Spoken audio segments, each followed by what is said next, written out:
salam alaikum. Merci de nous retrouver aujourd'hui sur notre nouvelle chaîne DATV, Télévision Algérienne pour la Diaspora. Je tiens aussi également à remercier nos invités, candidats aux élections législatives de la zone 1. Alors, nous allons faire un débat donc, avec les candidats à l'élection législative. Donc, cette émission est notre première émission en direct pour justement le lancement de notre chaîne. Donc, bienvenue sur DATV, Diaspora Algérienne TV.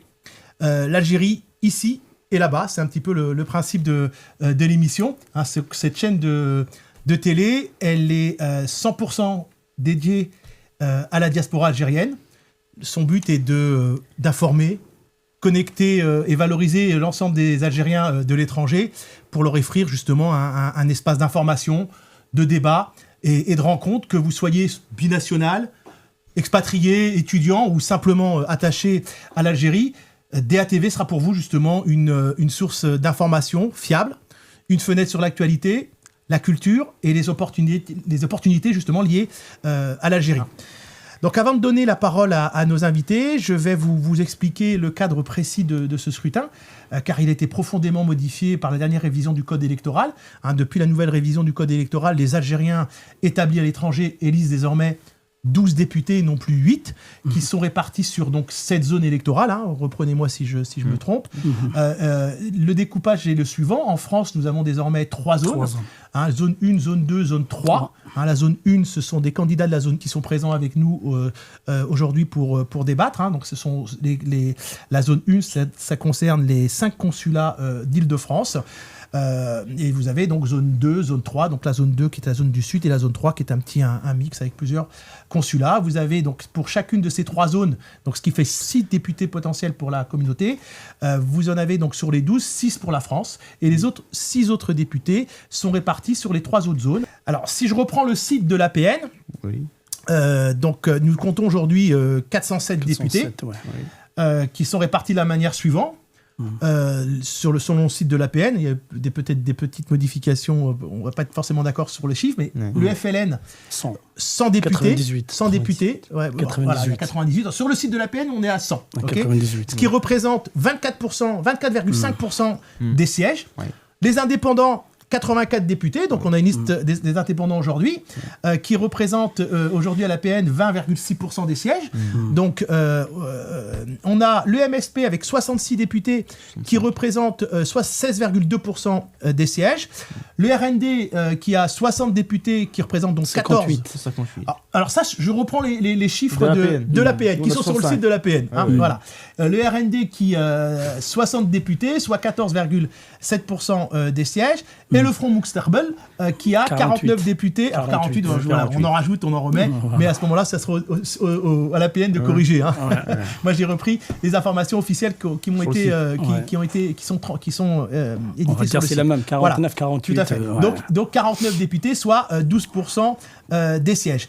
Et l'Assemblée nationale, aujourd'hui, est présidée par M. Brahim Bourali, qui a été élu, lui, en tant qu'indépendant, sur une liste qui s'appelait Unité et Alternance. Donc, le constat que l'on peut donc faire, c'est qu'aujourd'hui, il n'y a pas de parti qui a la majorité au sein de l'APN. Ce sont des alliances qui permettent donc le fonctionnement de l'Assemblée. Je sais que vous aurez des choses à dire là-dessus. On en a déjà parlé en aparté tout à l'heure.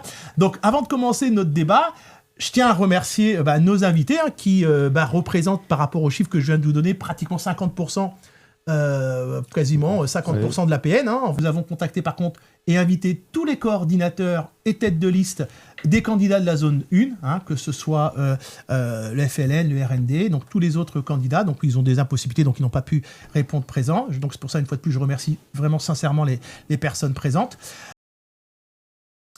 Alors, aujourd'hui, nous recevons 3 candidats de la zone 1. Monsieur Faisal Henni Mansour.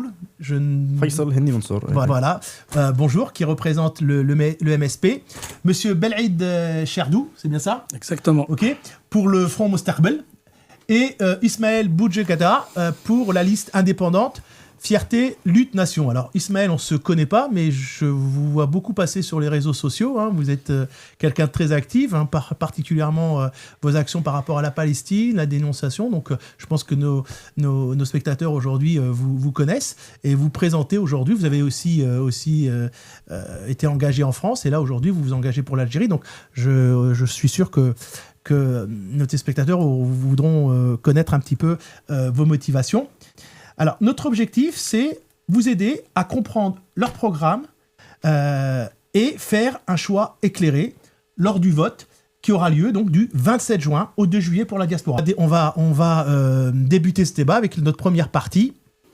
Et on va, je demande à nos candidats de se présenter. On va commencer par Faisal du MSP. Donc, je vous laisse la parole. Bonjour tout le monde, je suis Faisal Henni Mansour.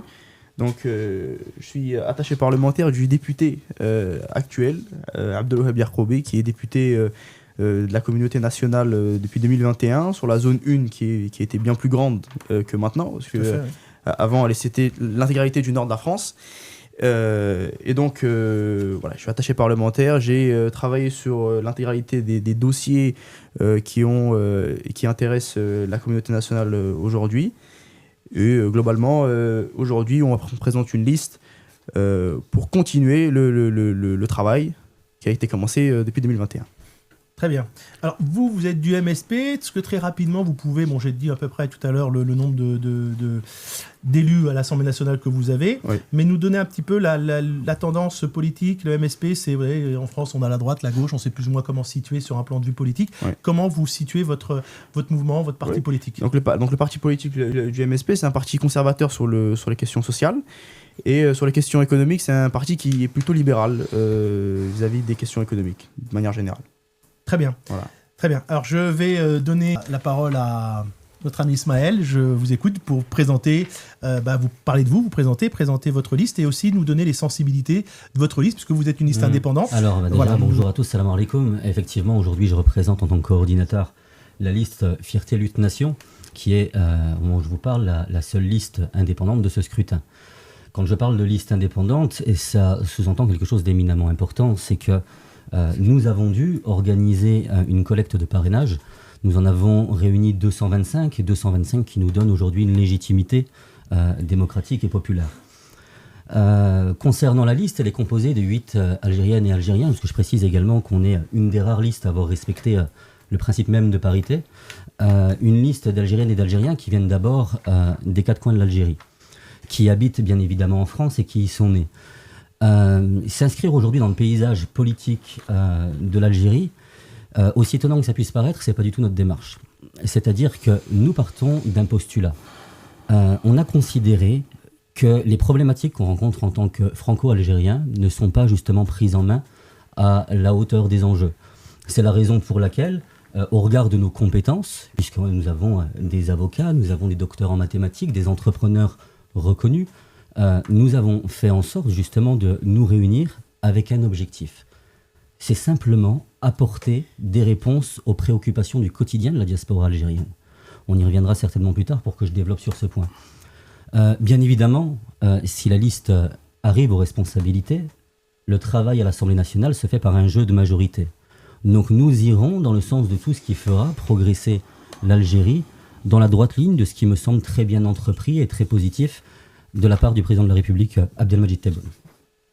Très bien. Je vous donne la parole, monsieur Belaïd Cherdou. Voilà. D'abord, présenter un petit peu votre parti. D'abord, je vous dis bonjour. Merci pour cette invitation, monsieur Asdin. Avant tout, je vais vous présenter monsieur Belaïd, licence art de spectacle à l'ESMAS de Bourg-Kifen, diplômé de bac gestion à la ville de Béjaïa. Diplôme de commerce international à l'INSIM de Paris, diplôme de management à l'Institut d'Alger, président de la coopérative culturelle agréée par le ministre de la Culture. Ici en France, j'ai un master en art de spectacle, diplôme de comptabilité à l'INTEC de Paris, président de l'association Étoile, qu'on travaille à Paris 20e Combeta depuis 10 ans. Actuellement, gérant de la société de transport BFS et gérant aussi de la société d'Ilis, c'est un restaurant. Membre de conseil de Paris sur les budgets. Le parti que je présente, c'est un Front Moustaqbel. On va parler un petit peu sur ce parti, fondé le 9 février 2012. Voilà. Ce parti, il est fondé au 9 février 2012 par Abdelaziz Blaïd, après son départ de parti la FLN. En 2019, ce parti-là a participé à les élections. On était à 6,7% pour les élections. En janvier 2024, il y a notre monsieur qui est nommé le président, c'est monsieur Fatah. Pour notre liste, nous, on a respecté les conditions. On a 2 femmes. On a 8 personnes. On n'a pas 7. On a les architectes, on a les médecins, on a les étudiants, on a les ingénieurs. C'est un parti jeune. C'est un parti qui a envie de faire quelque chose. Moi, pourquoi j'ai choisi ce parti ? Parce que moi, j'ai une association à Paris depuis 10 ans. On travaille sur beaucoup de choses sociales, culturelles. On a de la chance de partir ailleurs, de partir sur le pays de Golfe de Qatar. On a participé au Qatar de différents festivals. À Alger aussi, on part à chaque festival en Alger, on est présent. Les consulats, chaque activité de consulat, on est présent. Même Nanterre, Cergy, Paris, chaque activité que le consul il fait, on est présent. Chaque activité, par exemple, on va dire sur la création, on va dire Ma'idat Rahma. C'est nous qui va créer Ma'idat Rahma. La distribution, par exemple, des sandwichs, c'est nous qui faisons des distributions. Après, moi, la question que je pose, j'ai regardé tous les fiches, l'R&D, la FLN. Je connais personne. Je connais personne. Alors on va y arriver parce que là. Non, voilà. Après, j'ai posé la question. Voilà, on va y arriver. Alors, je voulais justement, vous m'avez parlé, c'est une scission avec le FLN par rapport au positionnement du parti. Je disais tout à l'heure, comment vous êtes conservateur, plutôt libéral, comment vous positionnez votre parti aujourd'hui, le Moustaqbel, dans le paysage politique algérien. Non, je parle ici. Je ne parle pas d'Algérie. Parce que je sais pourquoi c'est ici. J'ai vécu, je connais tout le monde, je sais les problèmes, parce qu'on travaille avec tout le monde ici. Le problème que nous, on a un programme. On a déjà travaillé sur par rapport aux téléspectateurs, si vous voulez, on a les gens, lorsqu'ils vont voter, alors bien sûr on vote pour des personnalités, mais on vote aussi pour une sensibilité politique. D'accord ? Comment vous expliquer ? C'est-à-dire que quelqu'un qui va avoir une sensibilité socialiste, il ne va pas aller voter pour quelqu'un qui est 100% libéral, par exemple. Quelqu'un qui va avoir une sensibilité plutôt conservateur, un peu islamiste, ou entre guillemets, excusez-moi du terme, c'est un peu comme ça que le MSP est un peu, par exemple, ne va pas aller forcément voter sur un parti qui prône le mariage pour tous, par exemple. Je suis dans la caricature, mais c'est pour vous dire un peu la tendance que représente un petit peu votre parti, même si au début on parle du FLN, c'est pour déjà donner une idée. Ensuite, effectivement, on reviendra sur le programme, mais sur ce que j'ai pu lire des programmes de chacun d'entre vous, il y a des choses qui sont assez communes, et donc ce qui va faire la différence parfois, ça va être cette sensibilité politique et aussi les personnes qui portent les projets, qui me paraît être indispensable. Donc, si vous pouviez me dire très rapidement la sensibilité politique de Moustaqbel, très rapidement, et ensuite je redemanderai à Ismaël, parce que j'ai pas tellement saisi alors, par rapport à la sensibilité politique, vous n'avez pas tellement donné d'informations là-dessus par rapport à votre liste d'indépendantes. Comment vous vous classez au niveau de votre tendance par rapport à l'échiquier politique algérien? Donc, si vous pouvez terminer vos... Non, le parti il est ouvert, on est ouvert à tout le monde. C'est pas... On est ouvert pour tous les citoyens algériens. Très bien. Alors, je vous donne un peu pour nous redonner un petit peu. Et puis, comme vous êtes aussi représentant de votre liste, parce que l'élection algérienne, elle est particulière. Parce qu'à la fois, ça c'est vraiment un message à nos téléspectateurs, vous allez devoir voter pour une liste, donc choisir un parti politique ou une liste indépendante. Et à l'intérieur de cette liste, vous allez ensuite choisir un candidat.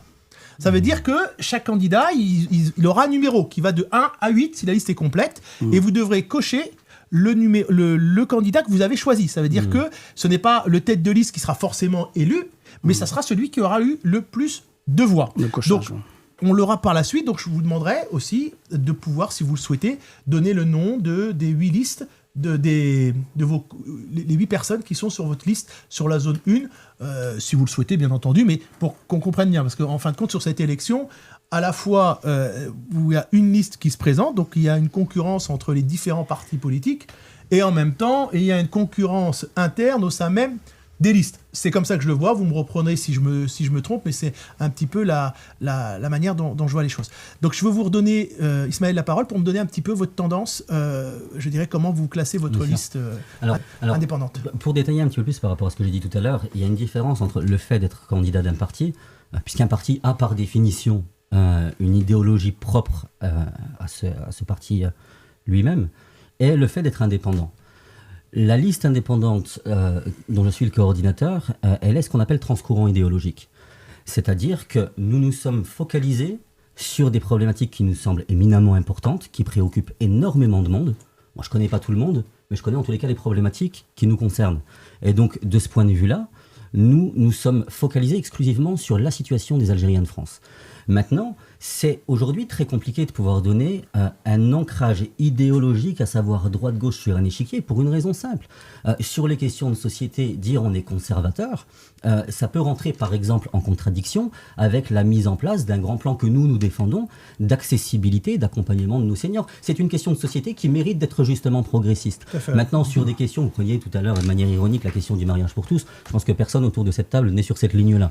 Donc voilà, c'était un J'avais bien compris. Et donc c'est pour ça qu'aujourd'hui, nous, on revendique fièrement d'être une liste transcourant idéologique. Bon, très bien. Oui, alors sur ça, tant sur la question de Moustarbel, tant sur la question de la liste indépendante, moi qui ai une petite expérience parlementaire sur les questions des listes indépendantes et sur les questions des partis qui forment des majorités, malheureusement, aujourd'hui, une liste indépendante, elle ne pourra obtenir pas grand-chose. Pourquoi elle ne pourra pas obtenir grand-chose? Ils ont comme, excusez-moi, actuellement 84 députés, ils représentent 20,6% des sièges, et le président de l'Assemblée nationale est un indépendant. D'accord. Je rappelle juste les chiffres. Après, bien entendu, à vous de nous donner votre position politique là-dessus. Et donc, qu'est-ce qu'il est lié? Qu'est-ce qu'il est lié, les indépendants? Mais dites-moi. Ils ont 84 députés. Qu'est-ce qu'il est lié? Mais ça veut rien dire, 84 députés. Même s'ils en ont juste un, ça n'a aucun rapport. C'est plus que le but, c'est de vous faire parler. Moi, je suis une. Ouais, non, mais c'est pour ça que je dis. Je dis que, en fait, une liste indépendante, qu'elles aient 84, mais qu'ils aient la majorité absolue, ça veut rien dire. Un député qui est indépendant, il peut avoir une idée sur ça, Ils n'ont pas un vote unitaire. À part chez nous. Le doigt sur la baguette. Comment? Le doigt sur la baguette. Oui, à part chez nous, où vous avez des votes, vous avez le bloc indépendant qui vote d'un seul homme. Il y a que chez nous, ça existe, ça. Mais sur la question de la liste indépendante, malheureusement, la liste indépendante, elle a deux choix. Soit elle obtient rien pendant 5 ans, ou soit elle s'adosse à une majorité. Ouais, la totalité. Voilà, soit elle s'adosse à une majorité. Parce que Ismaël est en train de vous dire que votre liste ne sert pas à grand chose. Non, mais je vais expliquer pourquoi. Parce que, en fait, pour mener des initiatives parlementaires à l'Assemblée, à la PN, il faut connaître le fonctionnement de la PN aujourd'hui. Il faut avoir un nombre de députés qui signent vos documents. Ouais, donc, à part les amendements, et ça c'est le remaniement de 2026. Ça c'est le nouveau règlement intérieur de 2026. Avant, pour faire un amendement, il fallait 10 députés. Vous allez faire quoi tout seul? Mais est-ce que le fait, si vous permettez, messieurs, mais est-ce que le fait qu'il y a un groupe d'indépendants, est-ce que justement, s'ils sont de façon importante, ils n'ont pas la possibilité d'être les arbitres justement et de pouvoir, parce que même s'ils n'ont pas les mêmes positions, ils vont quand même, en étant indépendants, faire de leur différence une force en étant un groupe qui pourrait, j'allais dire, faire le chaud et le froid. Non, pas du tout. De toute façon, en tous les cas, ils seront soumis à des pressions qui ne leur permettra pas d'agir. Ça, c'est clair. Très bien. Alors, allez-y, répondez. Voilà, Ismaël, parce que déjà, m'englober dans un il et englober la démarche de la liste indépendante dans un il, c'est un peu en contradiction. D'une part, vous nous expliquez qu'en fait on est lié en rien du tout, et ensuite on parle de nous comme étant un seul bloc. En réalité, le fait d'être indépendant, il faut bien comprendre une chose, c'est que vous jouez le rôle de pivot sur bien des textes. On parle d'expérience parlementaire. Je vais quand même rappeler une chose, j'ai 30 ans. J'ai travaillé dans les plus hautes instances de l'Union européenne. J'ai pu côtoyer le fonctionnement du Parlement européen. J'ai pu côtoyer le fonctionnement des institutions sur le territoire national français. Donc, si certains pensent aujourd'hui m'apprendre le fonctionnement du jeu démocratique et du jeu des assemblées législatives, je pense qu'il va falloir se lever un peu plus tôt. Juste préciser une chose. L'Algérie, c'est pour ça. Mais c'est rien à l'Algérie. Justement, juste préciser quand même une chose. C'est que nous voterons tout ce qui ira dans le sens des intérêts de l'Algérie. Nous voterons tout ce qui améliorera le quotidien de la communauté algérienne de France. Ça veut rien dire, ça. Ah, ça veut peut-être rien dire à vos yeux, parce qu'effectivement, tout à l'heure, on nous parlait d'indépendance. Moi, j'ai entendu quelque chose de très intéressant. Les partis, selon vous, ils votent d'une seule et même voix. Oui. Ben, ça veut dire... pas les partis politiques, les indépendants votent d'une seule et même voix aujourd'hui. Vous aviez dit tout à l'heure qu'il y avait des démarches de partis politiques et que de fait, vous avez un impact puisque vous votez tous la même chose sur des textes. Donc moi, vous savez... Non, pas nous, nous sommes à l'opposition. Non, mais de vos textes par exemple. Oui. De vos textes. Donc Oui. ce que je veux dire, c'est que, vous savez, 100% de convaincus, ça n'existe jamais. Oui. Donc le principe des consignes de vote, moi je les ai vues au Parlement européen, les consignes de vote, moi je connais des parlementaires européens qui votent à contre-cœur certains textes parce qu'il y a la consigne. Eh ben nous, il n'y aura pas de consigne. Ils sont obligés. Tout simplement. Il n'y aura pas de consigne. Et dans une assemblée où il n'y a absolument aucune force en présence qui a la majorité absolue, ça veut dire que précisément, les indépendants sont ceux qu'on peut aller chercher pour faire pivot et faire en sorte de donner la majorité sur le texte qui est au centre à ce moment-là des discussions. Donc là, on ne sera pas d'accord sur le rôle des indépendants et je trouve particulièrement réducteur. Un dernier point, le fait de nous résumer de cette manière-là, à l'heure où, je le précise quand même, on est aujourd'hui la seule liste à se présenter, non pas parce qu'on a eu juste un document signé par un parti. D'ailleurs, des partis, pour certains, très récents. Nous, on a eu plus de 220 Algériennes et Algériens qui ont signé, qui ont passé des heures dans les consulats. Ça s'appelle tout simplement la légitimité populaire. Oui, on a gagné les élections. Très bien. Je voudrais vous donner la parole, justement, Belrhiti, pour un petit peu répondre à ça. Et ensuite, on passera à des choses qui intéressent directement la diaspora, les programmes. Moi, je vais ajouter quelque chose. Moi, on a distribué les flyers dans les marchés. Mais la question que toujours je reçois, bien sûr, il faut que je respecte les gens. Ils m'ont dit, si vous êtes dans un parti libre, on va voter pour vous. C'est ça, c'est pas une personne ou deux personnes. Si on revient pour... Quand vous dites un parti libre, mais vous, ça veut dire... vous êtes indépendant, vous voulez dire? Non, voilà, c'est indépendant. Donc si vous êtes indépendant, vous votez pour... Pourquoi? Donc vous mettez de l'eau dans le moulin de la liste indépendante. Non, pourquoi? Attends, pourquoi? Parce qu'à l'époque, il y a des Algériens qui votent. Ils votent pour l'FLN, pour l'RND, pour les partis qu'on conduit. Par exemple, si on revient pour le bilan de ce parti qu'ils ont gagné en 2021. De 2021 jusqu'à 2026, combien? On va dire 5 ans. Oui. C'est quoi le bilan sur le terrain? Ouais, il y a quand même du travail qui Vous voulez était que je vous donne fait. le C'est quoi bilan le bilan sur le terrain? Si je vous donne le bilan, on va rester 10 ans. Attends, moi je veux On va pas. rester longtemps. Attends, moi je veux pas. Attends, je veux pas. J'ai vu. Moi, je déplace un peu partout. Parce que moi, j'ai une association. Je déplace un peu partout. On fait maximum des choses. Moi, j'ai fait ça gratuitement pour les Algériens. Je ne suis pas payé. Ouais. J'ai travaillé à la ville de Stein. Pendant 8 mois, je n'ai même pas payé 1 euro pour les Algériens. On est parti pour le Festival du Belgique. Moi, je m'en fiche. Pourquoi? Parce que moi, j'ai 2 sociétés. Moi, je ne cours pas derrière l'argent. J'ai 2 sociétés de transport et restaurants. Je gagne ma vie. Moi, je ne viens pas ici pour gagner de l'argent. Mais si je regarde, par exemple, il y a quelqu'un... Moi, je pose la question pour moi-même. Il y a les élections 2021, vous êtes d'accord? Restez bien devant le micro. Il y a les élections 2021. Il y a quelqu'un qui a gagné. 2 personnes qui ont gagné. Merci beaucoup. Ouais. Mais je pose la question pour moi-même, ils sont où? Alors, permettez-moi, moi qui est un observateur... Ils sont où? Moi, je vais vous répondre. Moi qui est un observateur de la On vie a fait politique... 1066 actions un peu partout. Ils sont où? Au moins, par exemple, je reçois quelqu'un. Oui, bonjour monsieur, vous êtes qui? Moi. Ah, c'est vous qui a gagné. Mais Alors, si vous permettez... 2021, ça veut dire il va dormir, il va arriver en 2026 pour faire les élections. Non, peut-être c'est vous qui avez dormi. Monsieur Belrhiti, monsieur Belrhiti, si vous permettez, là en tant qu'observateur responsable associatif, pour moi, je l'entends. On donne la chance pour un parti. On donne la chance pour un parti. Il peut faire quelque chose. Alors ce que vous dites, il va essayer. 2026, il va essayer de faire quelque chose. Alors ce que vous dites, c'est vrai, c'est des retours que l'on a. Par contre, moi qui est un observateur assidu et très impliqué de ce qui se passe en Algérie, c'est vrai qu'il y a eu 2 députés lors des dernières élections. Oui. Le FLN, moi, je le connais pas. Une députée du FLN les deux, et, et un député du MSP. Jamais. En suivant les travaux de l'Assemblée nationale, en suivant les travaux, je parle pour la zone 1, des députés, parce que c'est la zone qui m'intéresse, en disant ça, je préfère dire tout de suite, je ne prends pas parti.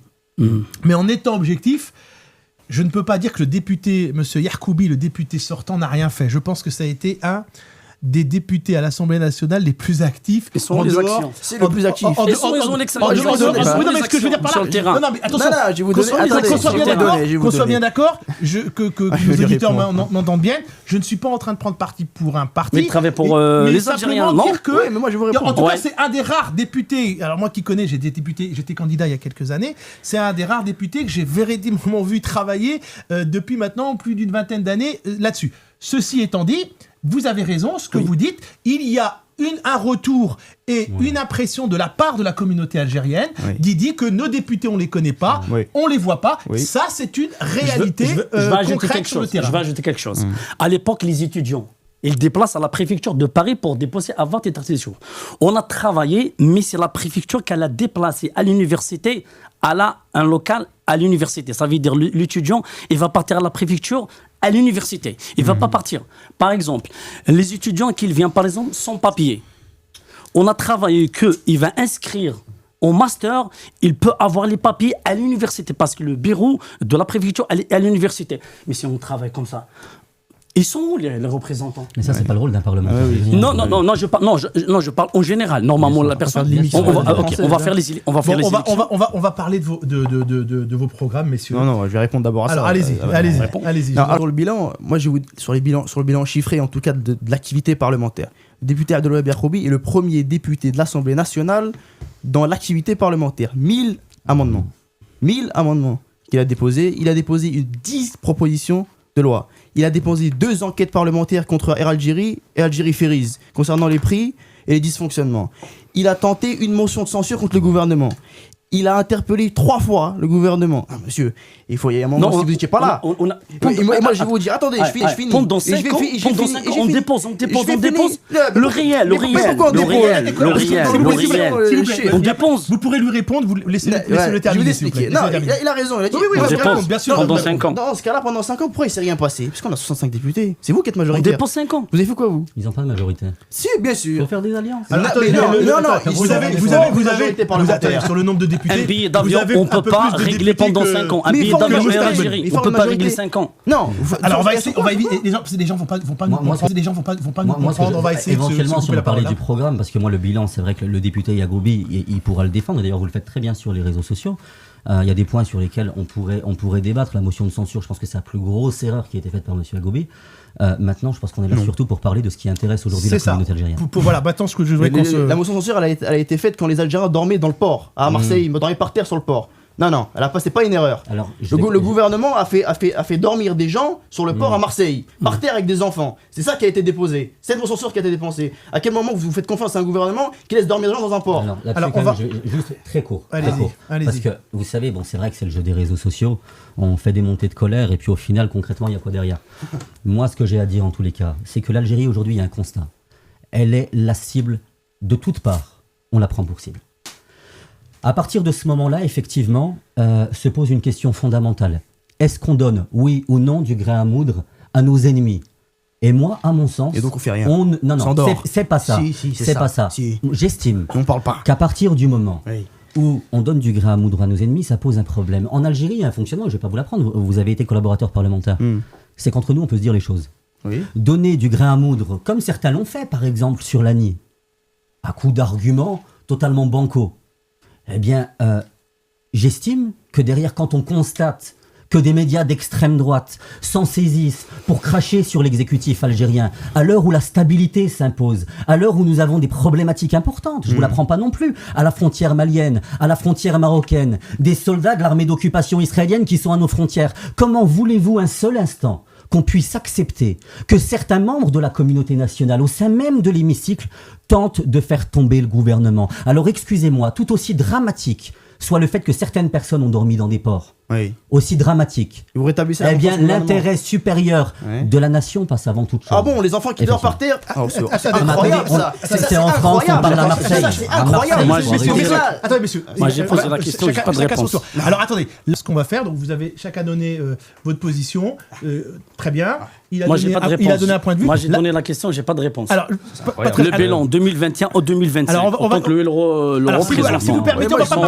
Si vous permettez, on va maintenant aller aux choses qui intéressent les gens qui nous regardent ce soir. Ce sont les programmes. Arrête de dire n'importe quoi. Ce que vous comptez proposer à la diaspora. On pourra, si vous voulez, revenir tout à l'heure. Et je trouve que le débat aujourd'hui est animé et chacun défend ses positions et c'est très bien, avec des points de vue différents. C'est le but du débat et de la démocratie. Donc là, je souhaiterais que chacun d'entre vous me présente 3 priorités concrètes de son programme et comment il compte le mettre en place, s'il a la majorité ou s'il l'a pas, et qu'est-ce qu'il compte, comment il compte les faire.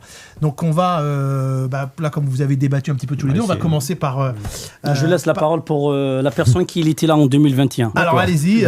Alors, donc, non, sur les questions de programme, bon, le programme, il est clair sur la question, si on a la majorité.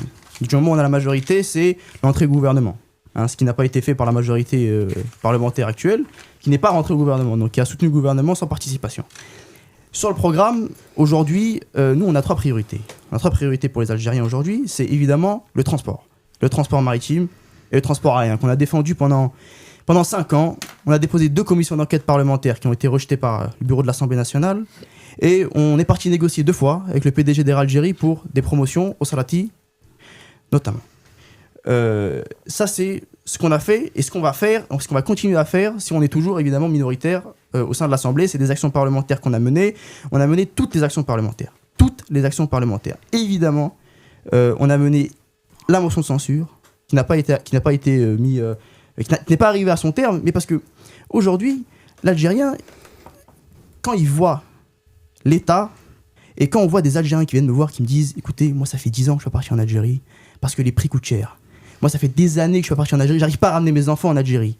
Est-ce que ça, c'est acceptable ? Est-ce que ça passe au-dessus de l'Algérie est ciblée, on nous sort des... L'Algérie est ciblée de quoi ?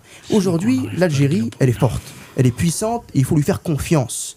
Il ne faut pas essayer ou tenter de se mettre à la place du gouvernement. Le gouvernement fait son travail. Sur les questions de sécurité, on n'a rien à dire. Il n'y a rien à dire sur les questions de sécurité. Et sur la question des frontières, on nous parle de l'armée israélienne et aux frontières. L'armée algérienne est là. L'armée algérienne est là, elle n'a peur de personne.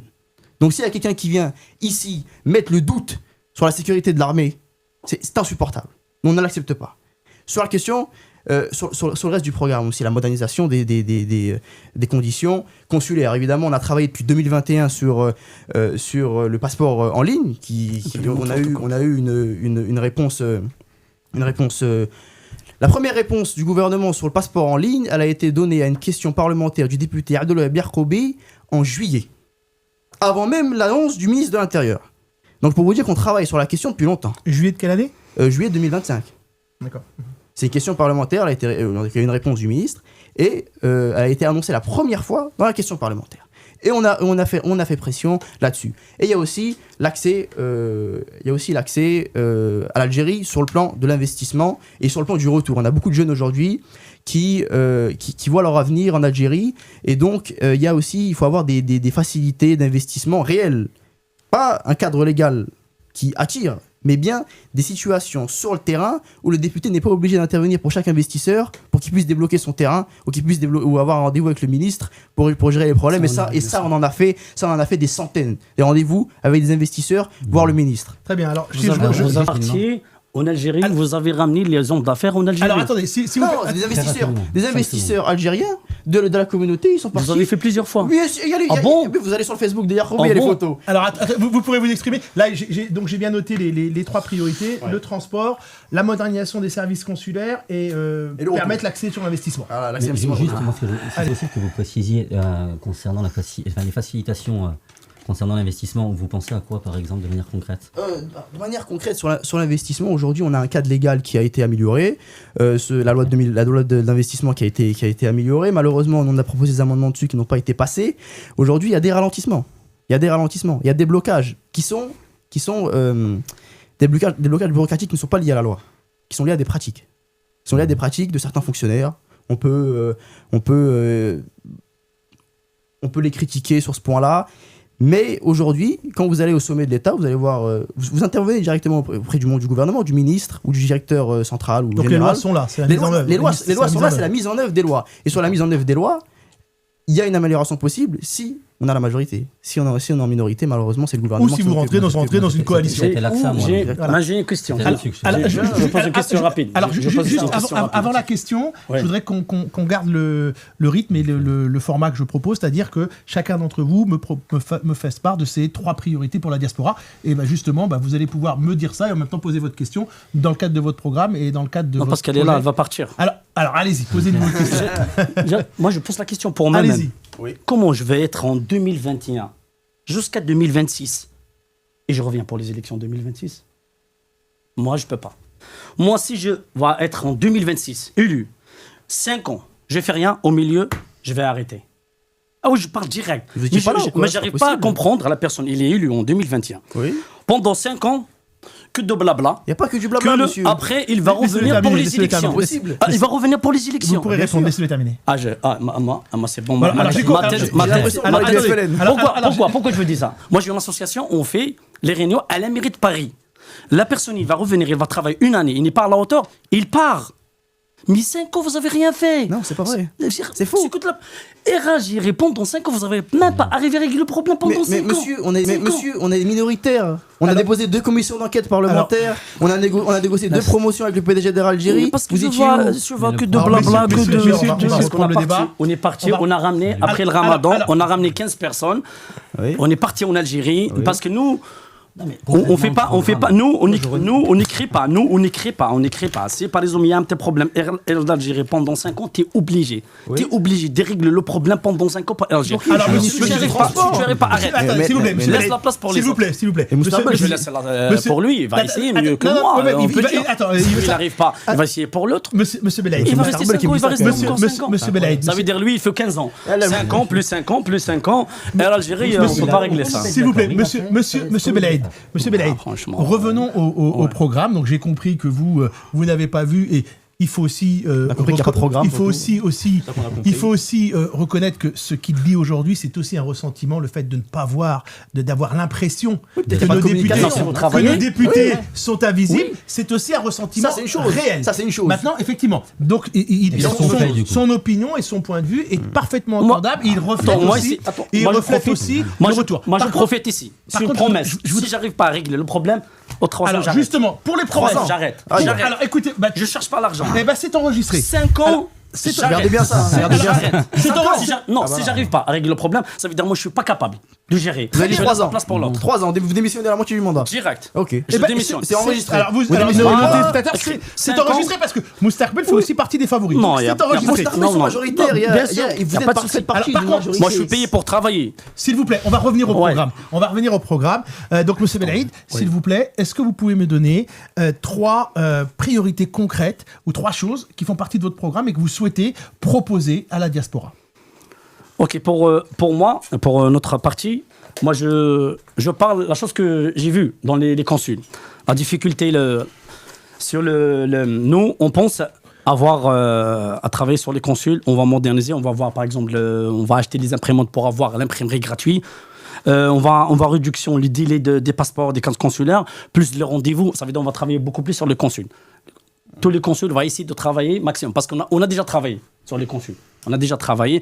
Même on est travaillé gratuitement. Ça veut dire c'est pas que si on est un parti politique ou quelque chose comme ça. On va travailler sur le transport, sur le billet d'avion. Aussi, on va travailler pour les investissements en Algérie. Il y a beaucoup de gens ici qui sont de l'argent. Nous, même moi, je suis intéressé pour ça. Oui, mais comment? Juste comment? Alors, attendez, alors là, je reprends. Je reprends ce que vous me dites. Donc, moderniser les services consulaires. Oui. Transport, oui. Et le troisième? Et l'investissement en Algérie. Ça veut dire qu'on va faciliter les tâches pour les gens qui sont ici, de partir en Algérie, d'avoir des crédits de société, d'avoir par exemple leurs compétences. Pourquoi je vous dis ça? Par exemple, au mois d'octobre, j'ai participé au Festival international Émirat. Ça veut dire, moi je suis un metteur en scène. Pourquoi? Parce qu'un pays de golf, il ramène des gens compétents, qui ont le savoir, et ils payent la totalité, mais avoir le savoir ici, là-bas. Ça veut dire c'est la même chose qu'on va faire nous. Ça veut dire nous, on va faciliter les tâches. Ça veut dire la personne qui va partir là-bas, il va créer la société, il va avoir la facilité de travailler, il va recruter, il va investir, il va ramener de l'argent en Algérie. Comme ça, alors concrètement, lorsque vous serez à l'Assemblée, communauté. Comment vous voyez votre action pour justement faire aboutir ces propositions? Ça, c'est un investissement en Algérie. Mais qu'est-ce que vous allez faire concrètement pour pouvoir le faire. Admettons, bon, si vous êtes effectivement, si vous rentrez dans une coalition, vous aurez la majorité. Donc, si vous n'êtes pas dans une coalition, vous n'aurez pas la majorité. Mais concrètement, comment vous pensez faire aboutir vos propositions de façon à ce que vos promesses ne restent pas des promesses pour la communauté algérienne étrangère? On va faire comme j'ai fait au patronat. Patronat, ici il y a un patronat qui fait ça. Ça veut dire nous, on va faire la liste de 15 des personnes. On va aller en Algérie. On va avoir plusieurs services qu'on a fait déjà. On va avoir plusieurs services. Après, il y a les garanties. Que les garanties pour les gens qui vont venir avec leur argent et ils ne trouvent pas de difficultés côté administratif. Et vous n'avez pas ouvert une entreprise de consulting, si vous allez être député. Hein. Bien sûr, mais moi, je ne dors pas, je déplace, je pars avec eux, je reviens. Oui, mais c'est pas le problème, ça. Mais qu'est-ce que vous allez faire à l'Assemblée? Vous allez faire quoi? Je comprends pas. Alors, attendez, on va revenir là-dessus. On va demander à Ismaël justement ces trois priorités et comment justement il va pouvoir apporter les mettre en œuvre. Demain, si vous êtes les membres de votre liste sont élus à l'Assemblée. Vous savez, moi quand je suis venu à ce débat, j'avais bien compris une chose, c'est qu'il fallait venir, certes avec des priorités, mais à minima être en capacité de les expliquer. Et la mise en œuvre, elle est quand même éminemment importante. Au sein de la liste Fierté Lutte Nation, la première des priorités, quand je vous parle du quotidien des Algériens, on s'entend tous quasiment sur Air Algérie, forcément. Oui. Maintenant, laisser entendre que ça va se gérer en un claquement de doigts, c'est mentir aux gens. Oui. Laisser entendre que le député a le pouvoir de faire plier Air Algérie et d'exiger des choses, c'est pas comme ça qu'on fait le travail.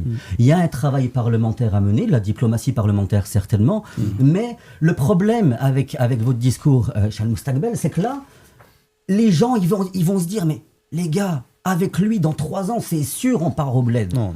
Donc, à un moment donné, gagner une élection, sincèrement, je préfère perdre proprement que gagner salement. Je ne mentirai à aucune personne qui nous écoute. La question de la tarification d'Air Algérie, elle nous importe. On va y travailler. Vous donner un délai, ce serait mentir, tout simplement. Notre première priorité, quand je vous parle des Algériens de France, eh bien, par exemple, c'est de monter une cellule de veille parlementaire contre les actes anti-algériens islamophobes. Nous sommes aujourd'hui dans une situation en France où la communauté algérienne de France sert de marchepied, et pour ne pas dire de punching ball, par des Bruno Retailleau, par Édouard Philippe, qui pourtant était beaucoup plus soft dans le passé. Et donc, qu'est-ce qu'on fait? À l'heure où on nous dissout, par exemple, le CCIF, à l'heure où un certain nombre de militants sont mis en garde à vue, voire même en prison, eh bien, on a la possibilité de faire ce qu'on appelle la diplomatie parlementaire. La cellule de veille, elle a un objectif, c'est qu'à chaque fois qu'il y aura un acte anti-algérien ou anti-musulman, il y aura un article 40 du Code de procédure pénale français, parce que oui, c'est dans les prérogatives du député, quand bien même il est algérien. Cet article, ça fait partie des prérogatives du député qui a une reconnaissance de son statut ici sur le territoire national. Qui reconnaît le territoire? Alors, les autorités, le parquet reconnaît totalement l'ensemble des parlementaires d'où qu'ils viennent. Et donc, aujourd'hui, ce qu'il faut bien comprendre, c'est qu'il est de la possibilité du parlementaire que de faire des saisines du procureur de la République avec un traitement qui est beaucoup plus facilité, beaucoup plus rapide, et surtout, de manière biannuelle, faire un compte-rendu aux autorités algériennes et un compte-rendu aux premiers concernés, aux Algériens de France, pour leur rendre compte des actions que nous menons. Parallèlement à ça, et c'est complémentaire, on veut créer un label citoyen algérien engagé. Ça veut dire quoi? La communauté algérienne de France ne manque pas de talent. Nous avons des commissaires de justice, nous avons des avocats, des bâtonniers, comme par exemple une bâtonnière qui, à Nice, a déposé plainte contre Bruno Retailleau devant la Cour européenne des droits de l'homme. Oui. Et je tiens ici à souligner la qualité de son travail. Elle est utile à la communauté.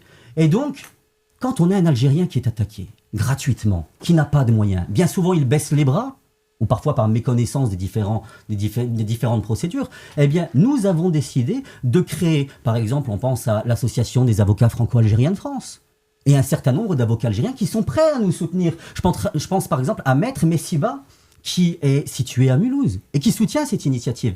On aura pour objectif de mettre en place une commission d'honorabilité qui enquêtera sur les avocats, sur les commissaires et qui permettra de leur allouer une subvention pour qu'ils interviennent gratuitement pour celles et ceux qui, par exemple, sur le renouvellement de titre de séjour, se retrouvent face à des préfets, je pense au préfet du 92, face à des islamophobes convaincus qui crachent sur l'Algérie et les Algériens du matin au soir. Et ça n'est pas acceptable. Avec nous, c'est le message, vous serez concrètement défendus.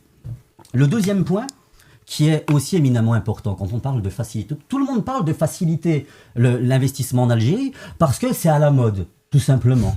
Tout le monde en parle, donc il faut en parler. Et quand je dis tout le monde en parle, je ne parle pas des politiques, je parle des gens, des Algériens sur le terrain. Et on entend quoi? On l'a tous entendu, ils galèrent.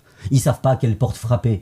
Eh bien, dans les permanences parlementaires, et là, preuve de mon honnêteté intellectuelle, je sais que le député Yacoubi a fait un certain nombre de permanences parlementaires. J'y ai même été reçu. Donc il faut être juste dans une élection et pas chercher à faire croire que l'autre, il a forcément rien fait, parce que c'est encore une fois mentir à celles et ceux qui nous regardent. C'est ce que je disais tout à l'heure, sans prendre parti sur la réalité du travail parlementaire. On peut ne pas être d'accord sur ce qu'il a fait. Mais tout à fait. Mais en tout cas, il a été présent, c'est vrai. Donc ce guichet qu'on veut créer, guichet unique investissement et retour pour certains qui veulent s'y installer.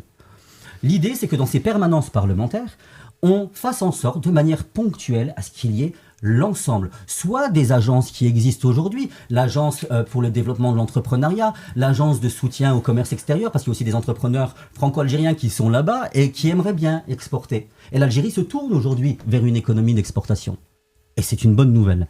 Eh bien, vous allez me dire, c'est difficile de les ramener toutes ces agences. Eh bien, si on n'a pas la possibilité de les ramener toutes, on fera en sorte que les membres de l'équipe, elles aillent au charbon, qu'elles aillent apprendre à leur côté les différents process et que le temps que cela se mette en place, immédiatement, les Algériennes et les Algériens de France aient des interlocuteurs qui vont efficacement les accompagner.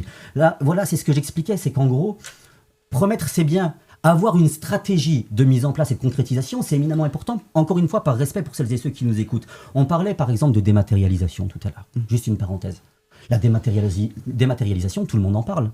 Tout le monde en parle et il y en a qui ont essayé de faire aussi. C'est vrai, y compris M. Agobé. Nous avons dans notre équipe une certaine Khadija, qui est la créatrice de l'ANTS en France, le portail des titres sécurisés, qui est une Algérienne, avec qui justement, auprès de qui plutôt on prend souvent conseil. Et donc, nous avons aujourd'hui des talents algériens qui sont prêts à aller au charbon et à être utiles à l'Algérie pour que cet objectif de dématérialisation dont on parle, il soit palpable. Parce que dire on va mettre des imprimantes dans les consulats, moi je vous dis la vérité, hein. Le problème c'est qu'aujourd'hui les consulats, tout le monde y va pour des démarches qui sont de base très faciles à pouvoir effectuer en ligne. Mais si on dématérialise, je termine juste là-dessus, si on dématérialise, on divise par 4 la fréquentation des consulats. Le personnel consulaire, moi je veux lui rendre hommage, il fait un travail remarquable, mais il y a une fréquentation qui explose d'année en année parce que l'intérêt pour l'Algérie, il explose aussi. Donc juste un dernier point, très court. La transmission du darija, de la culture et de la tradition et des traditions algériennes, c'est éminemment important. Aujourd'hui, par exemple, je veux rendre hommage, moi, au délégué de la grande mosquée de Paris, Ali Saab, qui, lui, par exemple, participe à l'organisation de la caravane de la mémoire. La caravane de la mémoire, elle permet, par exemple, d'enlever de la tête des Franco-Algériens que la guerre d'Algérie a commencé dans les années 50, quand elle a commencé dès le premier jour de la colonisation. Et donc, ce travail-là, nous, on veut faire en sorte que ces caravanes de la mémoire, mais également les colonies de vacances payées par l'État algérien, c'est encore un point positif, qu'on essaye d'en faire à la fois des séjours pour la mémoire, pour la transmission de la culture et des traditions, je le disais, mais également qu'on fasse en sorte que le darija soit transmis, des séjours linguistiques en Algérie. Parce que c'est là faire honneur à nos martyrs, paix à leurs âmes, et c'est là faire en sorte aussi que toutes les pages, qui bien souvent ont été extrêmement sanglantes, en Algérie, compris à Dissani Noir, soit apprise dès le plus jeune âge par les Franco-Algériens. Oh, très bien, monsieur Boujgad Ismaël. Donc, concernant juste une réponse, je ne sais pas si vous avez lu récemment un communiqué de la présidence de la République concernant le président Tebboune qui a annoncé la création d'un conseil mondial des talents algériens, scientifiques et autres. Donc, par rapport à ce que vous venez de dire, donc il y a des choses là qui se font concrètement et apparemment donc il va y avoir et qui dépendront directement de la présidence, qui dépendront directement de la présidence. A priori, hein, c'était un communiqué qui est sorti récemment. C'est le communiqué du Conseil des ministres. Dernier Conseil des ministres. Tout à fait. Bon, pour moi, mais c'est ce qui serait rattaché à la présidence. Oui, après, oui, hein. oui, effectivement. Tout à fait. Mais écoutez, là, j'ai bien entendu un petit peu, et nos téléspectateurs également, un petit peu vos priorités. Alors, je vois, il y a eu les 3 priorités qui se retrouvent, j'allais dire, concernant les transports, la modernisation des services consulaires, l'investissement. Et je vois un point de vue un petit peu différent, en tout cas de ce que j'ai pu entendre, de la part de M. Boudjegada concernant plus, lui, sa présence sur la défense des Algériens en France, puisque c'est un petit peu quelque chose un petit peu d'original, hein, une cellule de veille contre les attaques, ce label de citoyens engagés. Donc ce sont des choses qui sont un petit peu nouvelles dans le... Justement, j'avais des questions justement voilà, à ce parce sujet. que c'est quelque chose qui est un peu nouvelle, mais d'un autre côté, la question qui est la mienne aussi par rapport à ça, est-ce que ça ne fait pas plutôt partie, après à vous de me dire ce que vous en pensez, plutôt partie des prérogatives du ministère des Affaires étrangères et plutôt du gouvernement? Est-ce qu'un député, y compris qui fait sa mission dans un pays qui n'est pas le sien, même si dans le cadre des députés pour la diaspora, on pourra avoir des cas de binationalité, hein, est-ce que vous pensez que vous pourrez mettre en œuvre ce type d'activité? Alors, je ne vous dis pas ni oui ni non, c'est une question que je me pose, puisque effectivement, on est sur des éléments de label citoyen. Vous avez parlé, c'est vrai qu'il y a actuellement un débat de la part de certains politiques, et j'ai fait d'ailleurs une émission à ce sujet sur ce que disaient certains politiques français qui sont, à mon avis, leur position totalement à côté de la plaque concernant l'Algérie, et ils commencent à s'en rendre compte. Mais est-ce que vous pourrez véritablement, si demain vous êtes élu, mener ce type de mission sur le territoire français ? Alors, concrètement, je l'ai précisé en substance tout à l'heure. Quand vous parlez du ministère des Affaires étrangères, il s'agit tout simplement de diplomatie. Et d'ailleurs, le chef de la diplomatie algérienne, pour le coup, fait un travail remarquable. Tout à fait. Je pense qu'à bien des reprises, il s'est très bien illustré, notamment dans le cadre du Conseil des Nations Unies. Est-ce que défendre les Algériens de France est une prérogative du ministère des Affaires étrangères ? Tout le temps, à toute heure et à tout moment. C'est-à-dire que, bien évidemment, il y a des discussions diplomatiques. Pour autant, ça ne met jamais de côté. C'est une complémentarité. Eh bien, le rôle de la diplomatie et son importance de la diplomatie parlementaire. La diplomatie parlementaire, bien souvent, permet de mettre en lumière des choses qui sont passées sous silence et qui ne remontent pas systématiquement à Alger. C'est-à-dire qu'aujourd'hui, on le voit au quotidien, le silence assourdissant des médias. Quand, par exemple, moi je vous prends un cas qui m'a directement touché. Quand ma cousine de 18 ans se fait poignarder parce que voilée, eh bien effectivement, pas un mot dans la presse, ne serait-ce que locale. Le fait que le parlementaire soit au plus proche de ses administrés, qu'à chaque acte de discrimination, chaque acte d'agression, que cela soit forcément anti-algérien et en complément, bien souvent, anti-musulman, il y aura un compte-rendu, non pas pour se substituer aux autorités algériennes et en premier lieu justement le ministère des Affaires étrangères, mais bien pour avoir cette complémentarité qui permet d'être efficace et de défendre en saisissant le procureur de la République compétent à chaque fois les personnes concernées. Très bien, alors on va avancer, je voudrais qu'on revienne sur les programmes, je voudrais vous poser, vous faire part de certains thèmes et avoir votre position là-dessus. L'économie d'investissement, je vous ai plus ou moins tous entendu. Je voudrais vous poser des questions sur des choses qui intéressent les Algériens de façon très concrète, à savoir, par exemple, l'acquisition d'un bien immobilier en Algérie, l'ouverture d'un compte bancaire, les transferts d'argent. Vous savez qu'une banque algérienne a ouvert récemment. La protection sociale et retraite. Vous savez qu'aujourd'hui, un Algérien qui vit en France peut cotiser pour pouvoir bénéficier de la carte Chifa, en tout cas des avantages, des avantages que peut avoir un travailleur algérien. Donc, c'est 3 questions qui concernent, je le répète, l'acquisition d'un bien immobilier, l'ouverture d'un compte bancaire et la protection sociale et des retraites. Alors, il y a des choses qui ont été faites par le gouvernement. Je voudrais avoir votre point de vue là-dessus. Et si vous avez des propositions pour aller plus loin, le problème de l'ouverture du compte bancaire, qui me paraît être important, et le transfert d'argent, puisque aujourd'hui, effectivement, si vous ouvrez un compte en Algérie, ce qu'il en est, bien que vous savez aussi que l'Algérie vient de sortir de la zone, voilà, Grise du Gafi. Du Gafi au niveau, Ouais. donc il y a quelque chose quand même d'assez important. On en reparlera dans une prochaine émission. Et donc je voudrais vraiment vous entendre là-dessus parce que ça c'est des choses très concrètes pour notre diaspora. Acquérir un bien immobilier dans le pays d'origine et avoir un compte en banque en Algérie. Oui. Je voudrais vous entendre tous les trois, s'il vous plaît. Premièrement, je voudrais juste rapidement pour répondre aux propositions d'Ismaël. Sur les propositions d'Ismaël, rapidement. Sur tout ce qui a été cité, il faut le financer, premièrement. Et l'Algérie ne le financera pas. Moi, je vous le dis, hein, on a déjà essayé de faire ça. En fait, moi, ce qui m'intéresse dans la vision d'Ismaël, c'est que c'est exactement notre vision en 2021. Il parle pratiquement comme nous. Sauf qu'après 5 ans d'expérience, faire financer ce genre de choses par l'État algérien, c'est impossible. Moi, je le dis. Mais peut-être qu'il aura une approche différente. On peut lui donner sa chance. Oui, bien sûr. Mais moi, je le dis. Moi, je le dis, c'est qu'il y a quelques complications. C'est pas aussi simple que ça. Et sur la question aussi des avocats, il y a des associations. Moi, je pense aussi à l'Union algérienne. L'Union algérienne qui a fait un travail formidable, hein, qui a réussi à faire débaptiser la rue Bugeaud à Lyon. C'est un travail exceptionnel qu'ils ont fait. Ils font du travail et ils attaquent en justice souvent les gens qui sont algérophobes. C'est eux qu'il faut financer. Faut pas recréer encore des choses. Alors je pense que du coup vous avez mal entendu. Hein, peut-être. Voilà. Non mais d'où l'importance des mots parce que Ouais.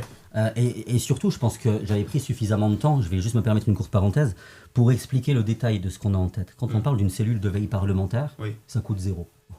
Tout simplement, c'est juste du charbon et de la sueur. Si vous arrivez à le quantifier, il n'y a pas de problème, je pourrais dire que ça coûte quelque chose. En l'occurrence, ça coûte rien du tout, si ce n'est, effectivement, qu'on prenne le temps de travailler un petit peu, et puis qu'on fasse les procédures, donc les articles 40 du Code de procédure pénale. Donc pour le coup, ça coûte peanuts, on est bien d'accord. C'est qui va aller dans le tribunal? C'est le député? Alors, encore une fois, l'article 40, le député, en fait, c'est ça le truc.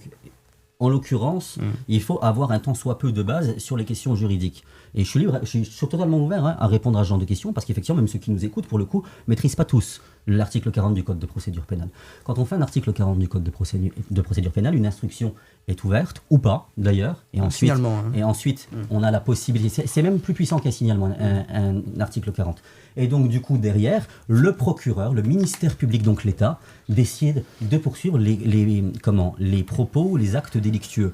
Ce qui fait qu'il n'y a pas un centime à débourser, et ensuite l'Algérien concerné peut simplement faire ce qu'on appelle une constitution de partie civile et faire en sorte d'obtenir réparation. Et là, son avocat, pour le coup, ce sera le ministère public, parce que s'il engage un procès, c'est qu'il a considéré que les propos étaient répréhensibles. D'accord. Ensuite, concernant le label citoyen engagé, là, effectivement, il faut quelques billes, mais quand je parlais, par exemple, de l'association des avocats franco-algériens, effectivement, je les ai cités pour s'appuyer sur leur expertise. Maintenant, j'entends, c'est impossible. Alors moi, on n'a pas la même vision. C'est les financements qui sont impossibles, c'est pas le fait de le faire. Je pars du principe que... le principe de la politique, vous conviendrez, M. Fessel, c'est justement qu'on ait des personnes qui sont là pour donner de l'espoir et faire en sorte que l'impossible devienne possible. Non, bien sûr, évidemment. Mais moi, je parlais du financement, un financement étatique. Alors, c'est ça qui est compliqué. Là où il faut bien préciser les choses. Moi, il y a une phrase de Nelson Mandela qui me plaît beaucoup, et pour le coup, on connaît la grande histoire de Nelson Mandela, qui a trouvé son inspiration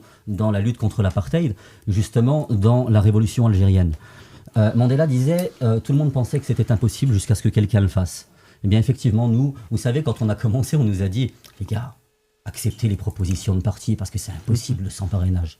Voilà. Donc, d'impossible en impossible, on est ici présent et on compte bien, justement, de manière intelligente. C'est-à-dire que forcément, moi, comment je vois les choses? Si vous arrivez sur les plateaux et que vous criez tous vos grands dieux que voilà, on vous bloque, etc., qu'on fait à côté des motions de censure, c'est sûr que l'interlocuteur en face, il n'a pas forcément envie de vous écouter. Je pars du principe qu'entre nous, encore une fois, comme j'ai dit tout à l'heure, on peut tous dire, juste pour reparler des colonies de vacances, séjours linguistiques, ça coûte peanuts. C'est juste une réorganisation, puisque je l'ai encore dit, ça existe déjà, et ça peut même coûter moins cher en couplant les caravanes de la mémoire et les colonies de vacances qui existent. C'est quand même pris en charge par le gouvernement algérien. Non, pas par le gouvernement algérien, par la grande mosquée de Paris. C'est financé par la mosquée de Paris. C'est pas pareil. Financé par qui? L'Algérie. Non, mais attendez. Sinon, on va pas. Je sais pas de débat. C'est pas l'État. Oui, c'est l'ambassade. rien mais du voilà, tout. mais le but c'est pas non plus de débattre sur le budget de la mosquée de Paris. Par contre, j'ai monsieur. Oui, mais c'est pas le sujet aujourd'hui. Alors moi, je vous le dis. Excusez-moi, c'est parce Non, que mais monsieur l'État algérien, Belaïd il y a sa participation. a du retard par rapport à vous. Ah, mais c'est vrai. Donc je voudrais, vous, monsieur Belaïd, et qu'on revienne aussi vraiment sur les choses concrètes du programme dont je vous parlais tout à l'heure, à savoir l'acquisition d'un bien immobilier, l'ouverture d'un compte bancaire, les protections sociales et de retraite. Par contre, monsieur Belaïd, parce que vous avez c'est quand même pris en charge par le gouvernement algérien. Justement, financé par la mosquée de Paris. Non, non, pas le nouveau financement. Non, pas le gouvernement algérien, pas la grande mosquée de Paris. C'est financé par Oui, la mais mosquée de la Paris. grande mosquée c'est pas pareil. Financé par qui? Non, l'Algérie. non, mais attendez. Sinon, on va pas. C'est pas de débat. C'est pas l'État. Voilà, Oui, c'est pas l'ambassade. Oui, mais voilà, mais le but c'est pas non plus de débattre sur le budget. Excusez-moi, c'est parce que monsieur Belaïd il y a sa participation. a du retard par rapport à vous. Ah, mais c'est vrai. Donc je voudrais, vous, monsieur Belaïd, et qu'on revienne aussi vraiment sur les choses concrètes du programme dont je vous parlais tout à l'heure, à savoir l'acquisition d'un bien immobilier, l'ouverture d'un compte bancaire, les protections sociales et de retraite. Sur les questions d'acquisition immobilière, évidemment, l'Algérien aujourd'hui, il a un problème d'accès à l'immobilier. On parle de l'immobilier social. Aujourd'hui, les programmes sociaux pour l'immobilier en Algérie, pour les Algériens de l'étranger, sont très restreintes. C'est un programme social qui en fait n'en est pas un parce qu'il n'est pas soutenu par l'État. Et donc aujourd'hui, il faut un programme de logements sociaux accessibles pour les Algériens de l'étranger. Il ne faut pas partir du principe que tous les Algériens de l'étranger sont des milliardaires ou des millionnaires qui ont des moyens absolument incroyables pour aller acheter dans le privé, qui est excessivement cher. Et donc, par rapport au droit de propriété, donc, il y a l'accès donc à des programmes sociaux, premièrement, et deuxièmement, l'accès au crédit. Au crédit auprès des banques algériennes, sur des crédits qui peuvent être classiques ou islamiques, etc. Donc ça offre la possibilité aux citoyens algériens de pouvoir avoir un droit de propriété en Algérie. Donc il y a deux axes. C'est le soutien de l'État dans le cadre de programmes sociaux et aussi l'accès au crédit, avec la possibilité d'avoir le moins possible d'apport, surtout. Très bien. Alors, le temps passe vite. C'est la troisième fois, il me semble. Oui, c'était l'ouverture d'un compte bancaire, la partie protection sociale et retraite, parce que de plus en plus d'Algériens, y compris ceux de la deuxième, troisième génération, qui sont nés en France, aujourd'hui, on a la remigration qui est en train de se mettre en place. Beaucoup veulent partir, retourner en Algérie, et donc ces questions justement de protection sociale et de retraite et devient un sujet d'actualité. Je voudrais voir un petit peu ce qu'il en est. Alors, aussi pour remettre les choses dans le droit chemin, dans la réalité. Le gouvernement a fait des choses dans ce cadre-là qui sont des bonnes choses, mais avant un certain âge. Donc, avoir votre point de vue là-dessus. Et ensuite, parce que vous n'avez pas tous répondu aux trois questions que je vous ai posées, on a des questions de téléspectateurs auxquelles je voudrais vous poser. Donc, on va terminer sur ce sujet. Voilà, je réponds rapidement sur les concernant deux ces points. trois choses et je vous poserai des questions. Excellent. Donc, sur la question des ouvertures des comptes, moi, je pense qu'il faut s'appuyer sur la BE internationale qui a été ouverte il n'y a pas longtemps en Algérie, enfin en France. Il faut s'appuyer sur donc les infrastructures qui sont déjà disponibles. Il faut la réformer parce qu'elle n'est pas efficace aujourd'hui. À la fin, elle a été ouverte vraiment avec des difficultés particulières parce qu'on a participé plus ou moins, pas à l'ouverture, mais en tout cas à la préparation, c'était très compliqué. Elle a été ouverte. Maintenant, il faut s'appuyer sur les acquis, c'est-à-dire que les personnes qui voudraient ouvrir un compte en Algérie pourraient passer directement par la BE internationale, pas pour l'ouverture, mais pour le conseil. Parce que c'est pas pareil. La BE internationale, je suis une banque française. Qui est une banque française qui a une licence de la Banque Centrale Européenne. Mais ça peut être un point d'accès, comme les consulats peuvent être des points d'accès, comme d'autres points peuvent être des points d'accès, pour aider les Algériens sur ce point-là. Et aussi la digitalisation, bien sûr, on peut ouvrir un compte en ligne, ça on peut le faire facilement, rapidement. Voilà, après qu'on reparle de ça.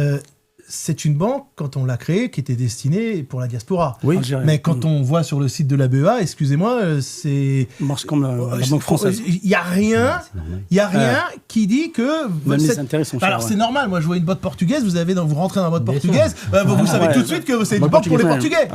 Dans la BEA, à la rigueur, vous avez n'importe quel citoyen, quelle que soit sa nationalité, il va dedans, il ne sait même pas que c'est une banque algérienne. Donc est-ce qu'il n'y aurait pas des choses à revoir là-dessus? C'est sûr. Et aussi la partie en ligne. Je veux dire, aujourd'hui, des banques en ligne, la BEA, si vous n'êtes pas dans le secteur géographique, c'est même pas la peine. Donc, je voudrais aussi vous entendre parce que cette ouverture de compte me paraît très importante. Et aussi l'acquisition de biens immobiliers et c'est quoi puis le troisième point la protection sociale et des retraites. Bon, sur la protection sociale, il y a un travail qui a déjà été fait par le gouvernement, mais le problème c'est surtout sur la limitation des âges. En fait, il y a une limitation. Avant 55 ans, je crois. Oui, voilà, c'est ça. Donc, je pense qu'il faut élargir ça pour tout le monde de manière universelle. Tant que la personne paye ses cotisations sociales, il n'y a aucun problème vis-à-vis de son accès au service de protection sociale de l'État algérien.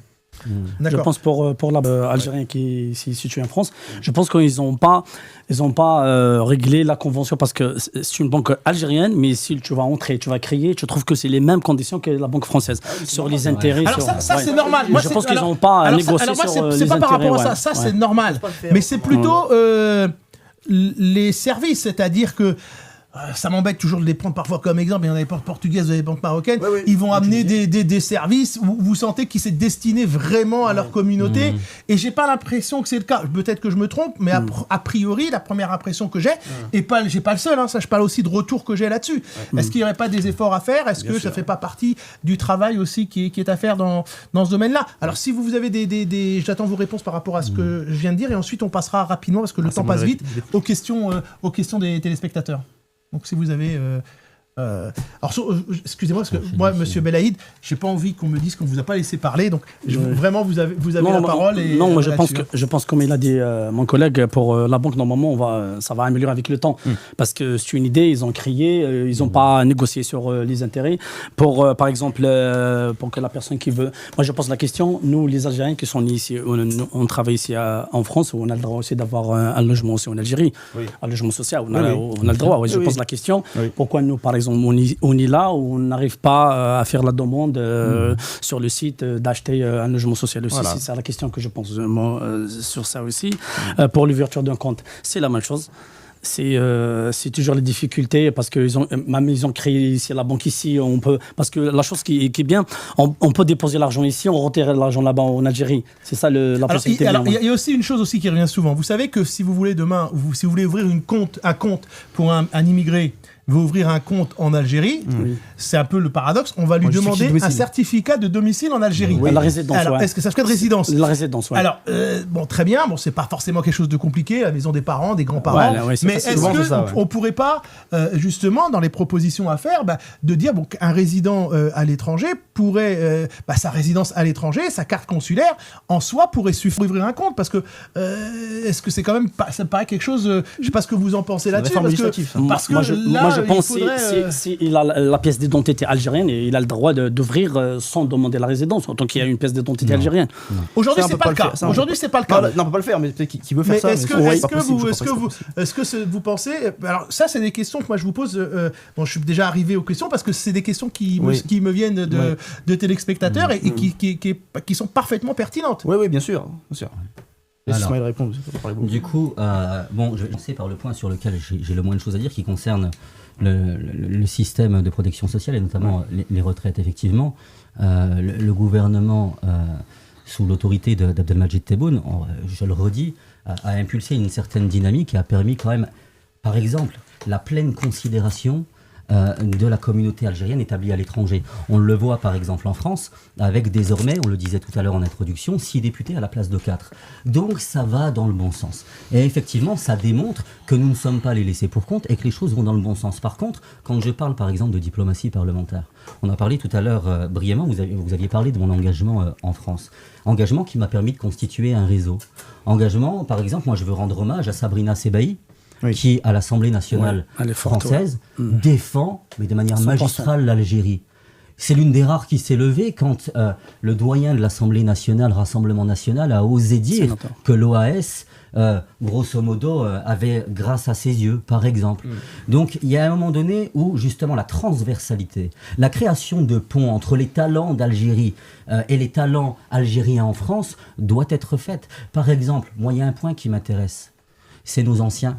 Ici, les Chibani, qui ont bossé pour certains une carrière complète et à qui on vient exiger qu'il faut rester 6 mois sur le territoire national français pour pouvoir toucher leur retraite, leur dû. Et donc là, pour le coup, on va le dire, prenons exemple sur l'Algérie. L'Algérie, pour éviter la fraude, puisque c'est le grand argument qu'on nous ressort, il y a le certificat de vie. Obligatoire. Ouais. Tu viens, je suis en vie et tu repars. Et les autorités, elles ont la preuve. Eh ben nous, on a aussi pour objectif, quand je parle des Algériens qui sont ici, de faire en sorte d'enlever ce fardeau, ce poids sur le dos de nos anciens, de nos Chibani. Sur l'acquisition de biens immobiliers, j'ai entendu des propositions intéressantes sur l'accession au logement social. Je pense aussi, moi, à toutes celles et tous ceux qui, par manque d'informations, se sont fait totalement avoir. Qui pensaient acquérir un bien et qui, au final, ont juste perdu leur argent. Oui. Il y a un encadrement, un accompagnement, un accès à l'information qui doit être accessible ici. On a une dame l'autre fois qui me disait, Monsieur Boudjekada, j'étais rattaché au consulat d'Algérie au Brésil. Ils ont perdu mon dossier, je suis venu à Nanterre, on me redemande de retourner au Brésil. On a des situations qui sont ubuesques et qu'on peut corriger juste avec un peu de bon sens. Parallèlement à ça, il faut encadrer la tarification du privé. Parce qu'aujourd'hui, quand on se rend compte qu'effectivement, il y a des logements qui sont vendus je ne sais combien de milliards en dinars, alors même qu'ils en valent 4 fois moins, et face à la demande grandissante, eh bien effectivement, ça rompt l'égalité d'accès pour tous au parc privé. Et donc, je peux comprendre par exemple que des libéraux vont être choqués de cette mesure parce qu'on pourrait vendre au prix que nous le souhaitons, pourquoi pas. Mais quand il y a cette crise du logement qui apparaît en substance, eh bien effectivement, je pense qu'on a une obligation de moraliser l'accès à l'immobilier. Enfin, concernant les comptes bancaires, on parlait de la BEA internationale. La BEA internationale se présente aujourd'hui comme une banque française. Pour une raison simple, c'est que pour pouvoir exercer en tant que banque sur le territoire national, elle a l'obligation d'obtenir un agrément. Et cet agrément lui a été donné, c'est-à-dire que par exemple, Banque de France. Obligatoirement, vous devez répondre... Excusez-moi, partez-moi. C'est une banque algérienne de droit français. Je veux quand même nuancer. Hein, ce sont des capitaux algériens, donc c'est une banque algérienne, mais elle est de droit français, donc elle doit respecter la réglementation bancaire française. Ça reste quand même une banque algérienne. Je parlais pas plus tard après-midi avec le directeur d'agence de la BEA de Saint-Denis, qui effectivement précise, on a un actionnaire algérien. Bien sûr. Et donc à partir du moment où la banque elle-même, ses cadres, la présentent comme une banque française, on revient à ce que vous disiez tout à l'heure, effectivement, il y a ce manque d'identité algérienne. Tout à fait. Maintenant, tout à l'heure, pour certaines propositions, j'entendais, mais c'est très compliqué, etc. Et là, on est en train de dire, ouais, on peut faire améliorer les choses, on peut limite faire plier une banque. On n'y arrivera pas comme ça. En réalité, c'est pas prêt de changer. C'est-à-dire que la BEA répondra systématiquement aux obligations légales en France. Par contre, est-ce qu'il y a la possibilité de créer des ponts entre la BEA en Algérie et la BEA ici? Tout est possible, c'est encore une fois une question de volonté du milieu bancaire et aussi d'intervention des pouvoirs publics algériens. Là, si vous permettez, là, quand même le domaine bancaire est un domaine financier dont je suis spécialiste. Là, moi, je ne vous parlais pas de ce qu'elle peut ou de ce qu'elle ne peut pas faire.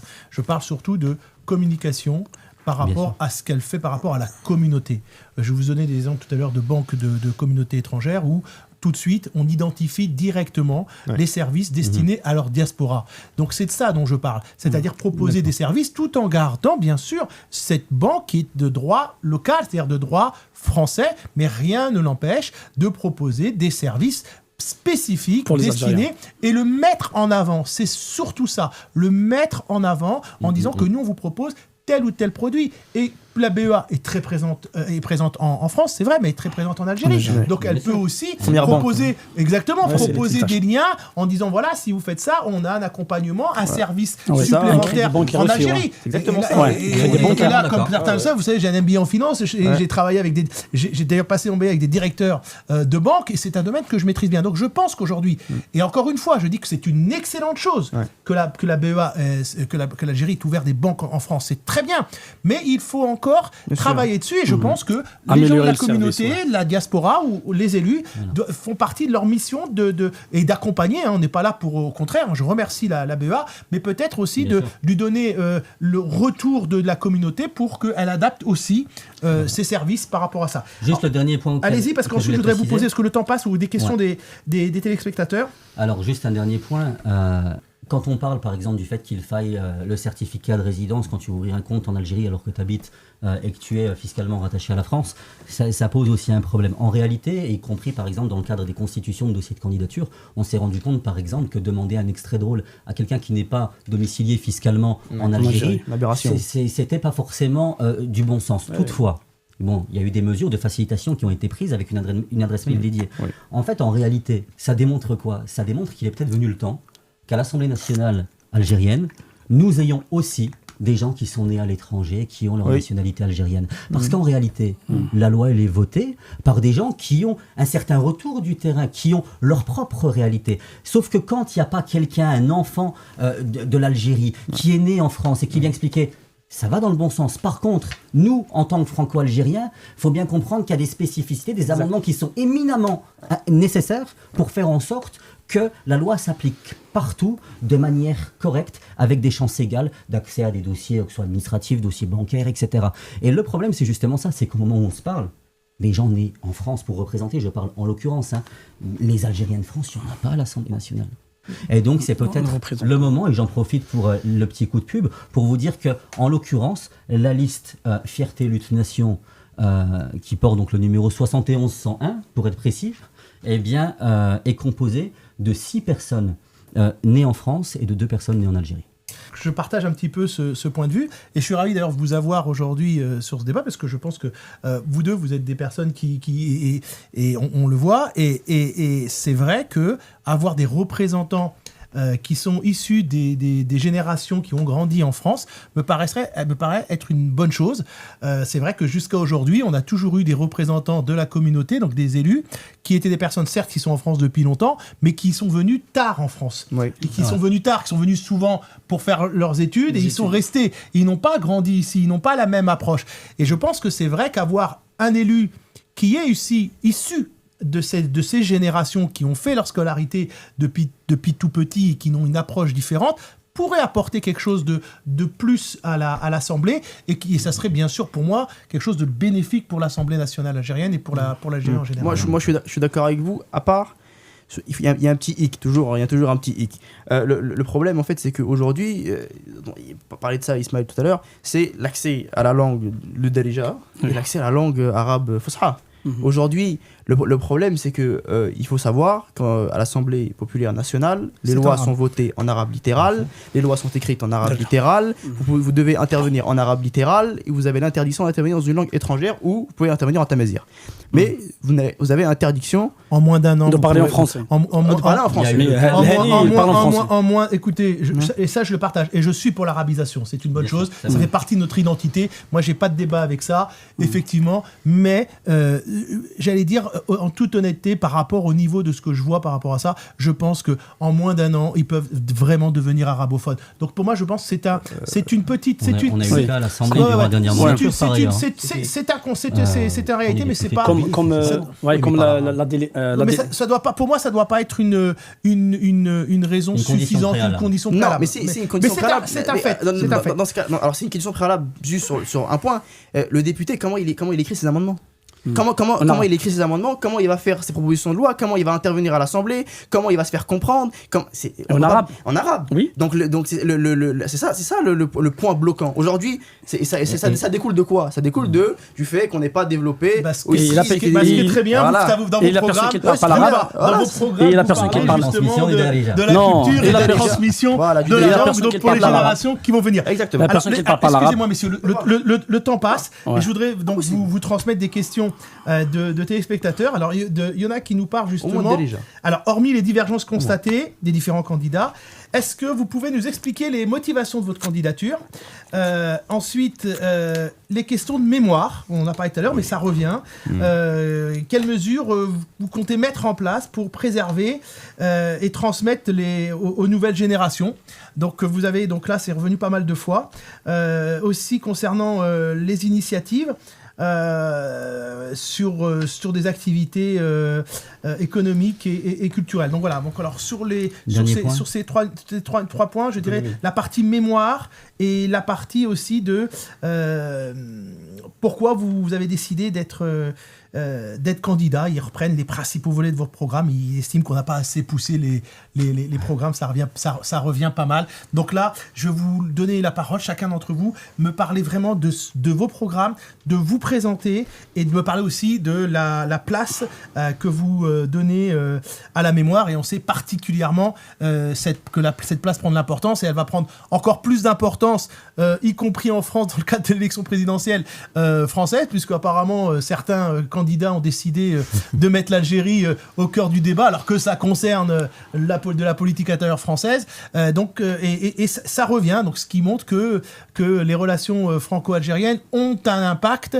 sur le choix politique de nos concitoyens des deux côtés de la Méditerranée. Donc je voudrais vous entendre, s'il vous plaît, sur ces points-là. Oui, donc c'est très intéressant comme question, notamment dans le cadre des mémoires. Dans le cadre des mémoires, comme je vous ai dit, le rôle du député, c'est surtout un soutien, et dans le cadre aussi de la diplomatie parlementaire. Mais je voudrais quand même mettre une réserve sur le cadre de la diplomatie parlementaire. Elle est soumise totalement au contrôle du ministère des Affaires étrangères. Un député ne peut pas mener une action à l'étranger, par exemple en France, dans le cadre des mémoires ou quoi que ce soit, sans autorisation, ou s'il le ferait, il serait soumis à des pressions très fortes qui, on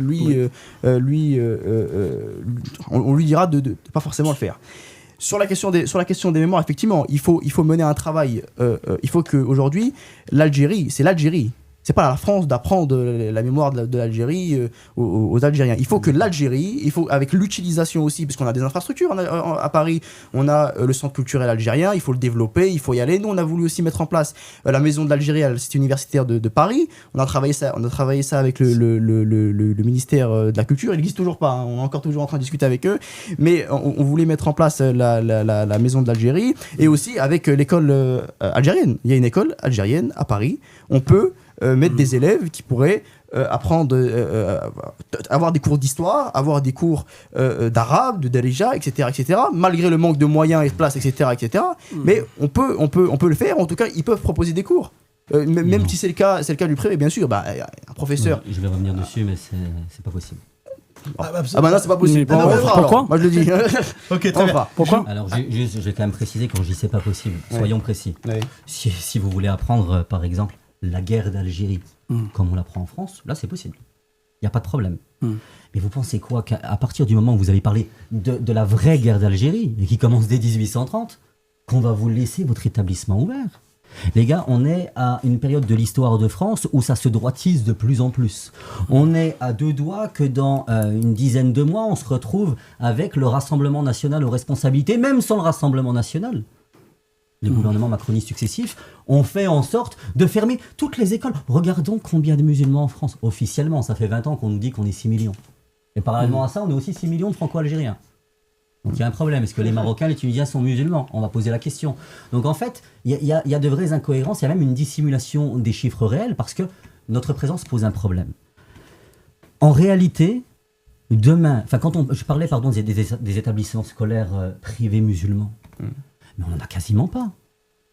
Je vous prends par exemple Maître Stéphane Guesgues qui a fait un travail extraordinaire en termes de plaidoirie pour défendre Averroès, l'un des meilleurs lycées de France qu'on a fermé, parce que selon la procureure de la République, on y forme l'élite musulmane de demain. Le crime de lèse-majesté. Donc non, juste préciser que à partir du moment où on peut transmettre ici avec nos infrastructures la vraie histoire algérienne, la vraie relation entre la France et l'Algérie, ça n'est pas possible et on ferait face à une fermeture immédiate et on serait même attaqué pour avoir révisé à leurs yeux l'histoire nationale. Oui, mais attendez, on a quand même, si vous permettez, il y a quand même des lycées français en Algérie, donc on a quand même un rapport de force, c'est pas le point de vue légal qui n'est pas négligeable quand même. Et je pense qu'aujourd'hui, vous le disiez tout à l'heure, vous parlez de la position de l'Algérie sur le plan international. Je pense que l'Algérie, si on peut lui reconnaître une chose, c'est que c'est certainement un des rares pays au monde qui a une constance dans sa politique étrangère depuis son indépendance et qui est reconnu pour ça. Et donc par rapport à ça, regardez, par rapport aux attaques qu'elle a eues, elle est restée ferme ces derniers mois. fois ces dernières années, Qu'est-ce qui s'est et passé elle est respectée pour ça. Oui. Et aujourd'hui, Bien qu'est-ce qui se passe? J'allais dire que ce sont les autorités françaises qui reviennent parce qu'ils se disent que l'Algérie est en train de développer des partenariats avec tous nos partenaires européens et mondiaux, et puis nous, avec nos bêtises, on est en train d'être en retard. Mais c'est la faute de la France là-dessus. Mais attention, Donc le encore rapport une de fois, force, je pense qu'aujourd'hui, bien sûr. contrairement à ce que peuvent dire certains responsables politiques français qui n'ont rien compris aux relations franco-algériennes, il est en faveur de l'Algérie. Mais ça, on s'accorde tous pour le dire autour de la table, j'en doute pas.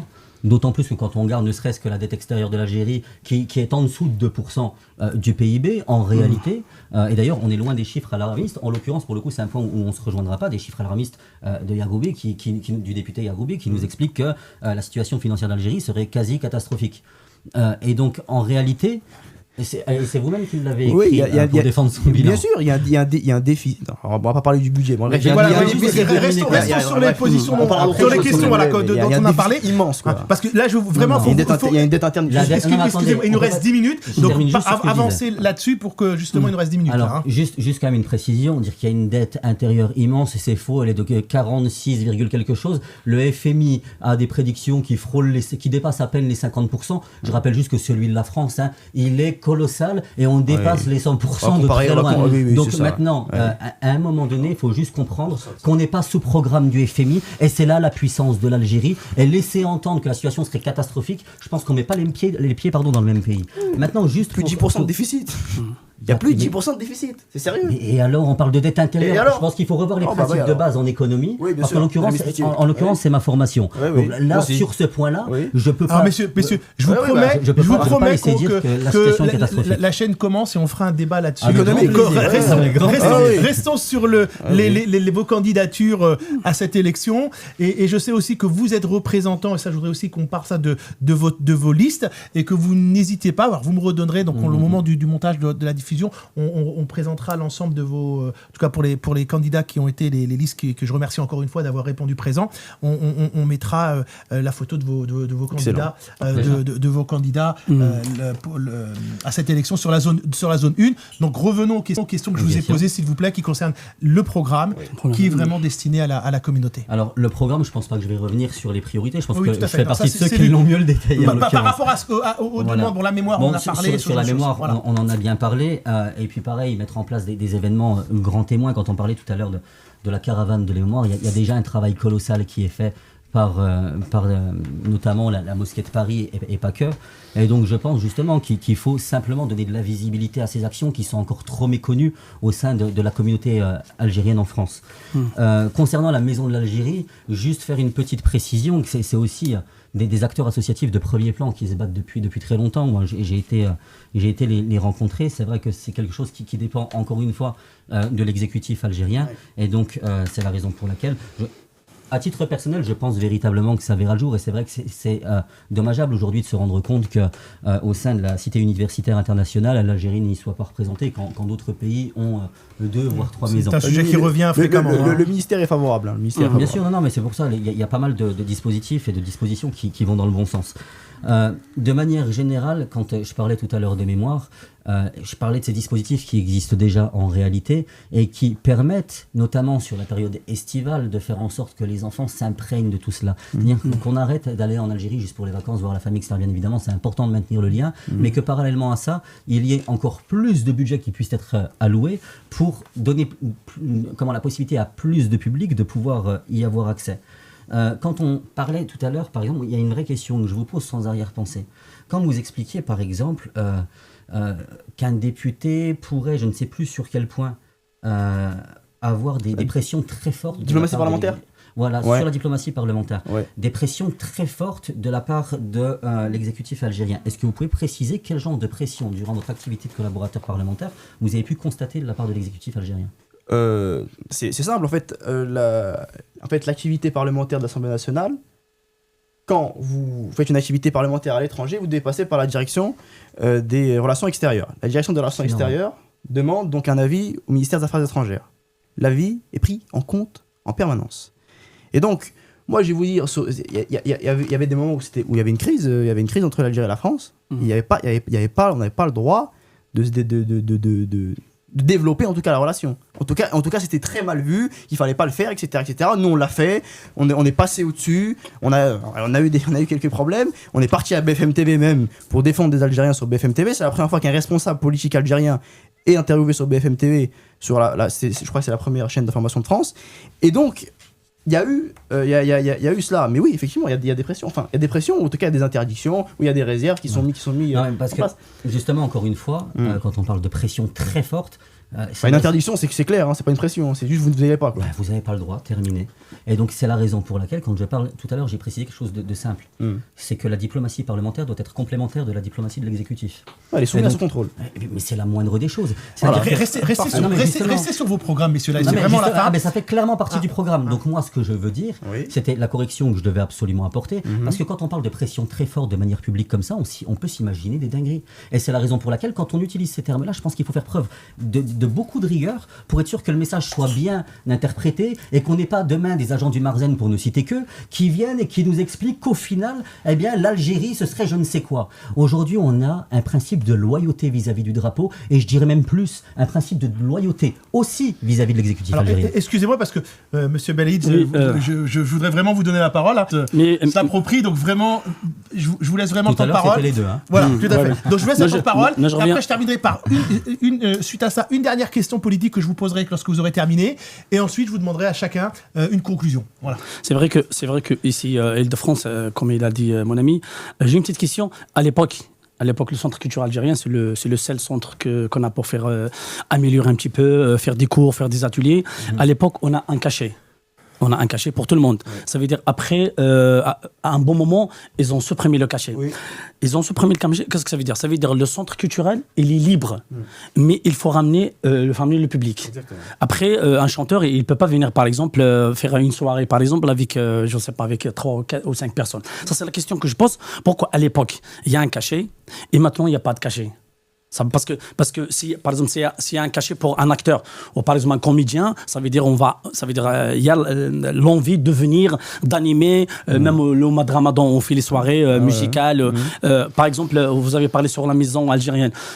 Nous, ici, il y a beaucoup d'associations qui proposent, par exemple, pour la mémoire, pour faire, par exemple, les pièces ou des films, par exemple, historiques, pour dire, par exemple, voilà, c'est la vraie. Mais le problème, c'est qu'il manque des moyens. Ça veut dire le centre culturel, le seul centre. Ça veut dire pour, je ne sais pas, 160 associations. Après, l'association, après le centre culturel, il ne vous donne rien. Il faut ramener, il faut faire un buffet, il faut inviter les gens. Où je pense, pour l'expérience que j'ai, si vous faites, par exemple, quelque chose, je vais dire par exemple, on va dire en arabe ou en langue berbère, on va dire une pièce de théâtre ou quelque chose comme ça, il n'y a pas beaucoup de monde qui va venir. Ça vous fait quelque chose, par exemple, en arabe ou en thème. Mais si vous faites par exemple quelque chose en français, je parle par exemple pour une pièce de théâtre, ça veut dire si vous faites par exemple en français, la salle est pleine. C'est ça, c'est la question. Par exemple, même par exemple le centre culturel, c'est gratuit, mais on n'arrive pas à améliorer. Pourquoi? Parce que il manque beaucoup de choses. Alors justement, vous parlez de la différence culturelle, dont j'ai bien compris la partie moyen. Est-ce que vous avez des choses à rajouter par rapport à votre programme que vous voulez rajouter, ou vous voulez que je passe à la dernière question? Juste pour préciser aux auditeurs qui écoutent, il faut comprendre que le parti Moustarbel est membre de la majorité parlementaire. C'est-à-dire qu'ils contrôlaient le gouvernement. Donc les questions qui sont posées aujourd'hui, il faut la poser à vos députés qui étaient à l'Assemblée, qui devaient activer... Pour que je corrige, je ne suis pas tête de liste. Oui, d'accord. Voilà, tête de liste, c'est M. Abdelkader. Voilà, pour qu'on corrige le... D'accord. Voilà, pour qu'on corrige mais qui vous ont... moi, j'ai contacté, comme je disais tout à l'heure, les coordinateurs et les têtes de liste, et qui vous ont donc aujourd'hui désigné pour représenter le Moustarbel. Non, pas quoi, parce qu'il est malade, il est à l'hôpital. Voilà. Alors, une dernière question politique, parce qu'on arrive à la fin, et ensuite une présentation. Alors là, c'est une dernière question politique qui reste de l'hypothèse des on-dit que tout le monde a entendu parler dans le cadre de ces élections.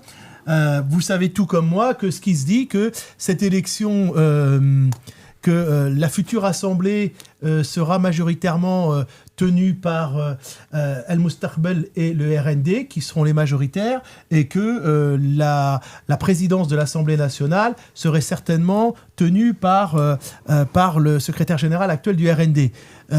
est-ce que ça fait partie des rumeurs actuelles ou vous pensez qu'il y a véritablement un fondement ou vous n'y... parce que j'ai entendu ça, mais ça n'arrête pas.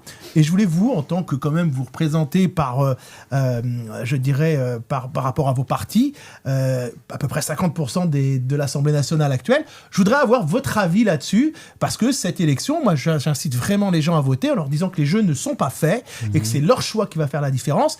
Mais est-ce que cette rumeur qui tourne, elle a une réalité politique ou ce ne sont que les rumeurs classiques que l'on entend à chaque élection? Donc, votre point de vue là-dessus, et ensuite on arrivera au mot de la fin. Je commence ? Allez-y. Est-ce que je peux vous répondre très franchement ? Bien sûr, c'est le but.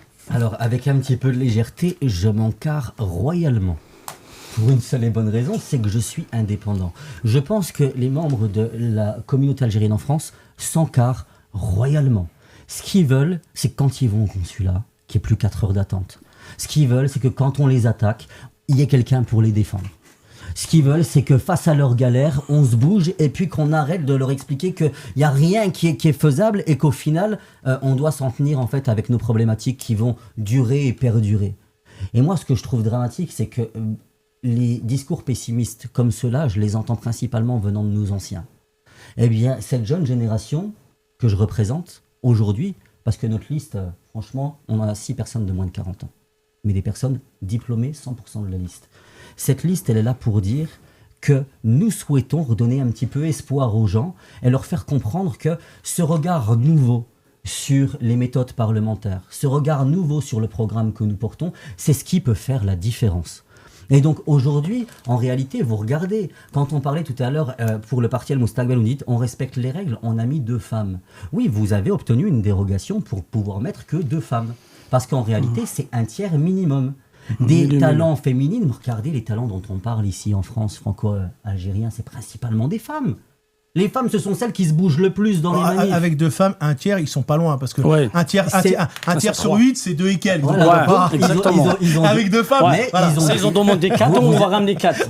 Ils ont demandé 5, on va ramener 5. Ils ont demandé 3, vous en avez ramené 2. Non, non, ils ont demandé 2, on ramène 2. Si on demandé 3, on ramène 3. Ils ont demandé 3, c'est un tiers.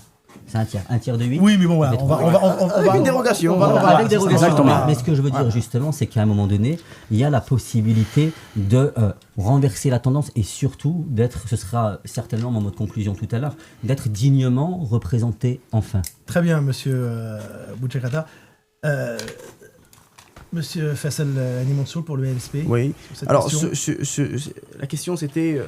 C'est juste ce que l'on entend. Est-ce que vous pensez qu'il y a un fondement ou c'est quelque chose qui revient à chaque élection, on a ce type de discours, ou vous qui justement étiez attaché parlementaire, vous représentez un député sortant, ce sont des échos que j'ai, moi, de députés aussi. Hein, c'est pas des choses qu'on sort. Hein, vous le savez aussi bien que moi, ce genre de choses. On a eu des apartés hors antenne, on sait que c'est des choses que l'on entend. Est-ce que vous pensez que c'est quelque chose qui est... Parce que moi, j'ai aussi des gens qui me disent « je veux pas aller voter, les jeux sont faits », alors que moi, je dis « non, qu'importe, allez voter ». Mais est-ce qu'il y a des fondements sur ce que je viens de vous dire, qui n'est que l'écho de ce qui se dit? Est-ce que vous pensez qu'il y a une réalité et un fondement politique réel là-dessus? Non, moi, je pense qu'aujourd'hui, les Algériens et les Algériennes ont leur destin en main. Aujourd'hui, il y a la possibilité, aujourd'hui, en votant pour la liste 5, la liste du MSP, c'est la réforme, la vraie réforme, la réelle réforme. Aujourd'hui, ni une liste indépendante et ni ceux qui étaient à la majorité à l'époque ne peuvent aujourd'hui faire quelque chose. Évidemment, il faut une majorité absolue pour travailler. Pour travailler les mains libres, il faut une majorité absolue. Aujourd'hui, nous avons la capacité d'être majoritaire de manière absolue, peut-être, ou au moins d'avoir une majorité relative et de former un gouvernement. C'est la réalité aujourd'hui. Aujourd'hui, c'est ça la réalité. Nous avons 65 députés, nous sommes le 2e groupe de l'Assemblée nationale, comptant hors indépendant. Donc aujourd'hui, il y a un espoir. Aujourd'hui, il y a une possibilité de réforme. Nous, pendant 5 ans, nous étions là, avec les gens, pour les aider concrètement, alors que même que nous étions minoritaires. Alors imaginez si nous étions majoritaires, à mon avis, il y aurait beaucoup de Alors, réformes. on va revenir après sur le point. Alors, vu que dans le cadre de cette rumeur, votre parti en fait partie, puisque je parlais du Moustarchbel et du RND, donc je voudrais que vous pensez que cette rumeur est fondée. J'espère. J'espère, c'est vrai. Et pourquoi pas? Parce qu'on a beaucoup travaillé. Ça va, si nous... J'apprécie votre sincérité. J'espère la raison. Bien sûr, c'était la vérité. De toute façon, nous, j'espère, c'est bon parce qu'on a beaucoup travaillé. On a une équipe jeune. On a une équipe, c'est tous des diplômés, une équipe jeune. Le programme, il est franchement, comme il a dit mon ami, les Algériens, ils ne veulent pas rester 6 mois pour avoir le passeport, carte consulaire. Ils ne veulent pas avoir au mois d'été, il va acheter un billet d'avion à 800 €. Oui. Des fois, je vois les vidéos, l'avion, elle va partir. Il y a 5 ou 6 personnes.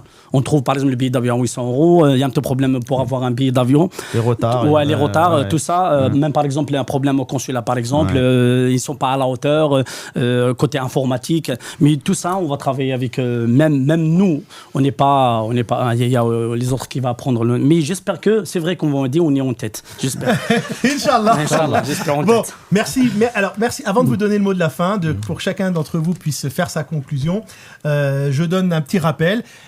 Abonnez-vous sur Diaspora DA, donc TATV, Diaspora algérienne, sur la télé. Donc vous aurez de nouvelles émissions qui vous seront proposées.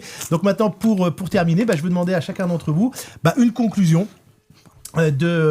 par rapport à vos programmes. Et puis aussi, si vous voulez, aussi dans le cadre de cette conclusion, on les s'affichera, mais citez le nom de vos candidats.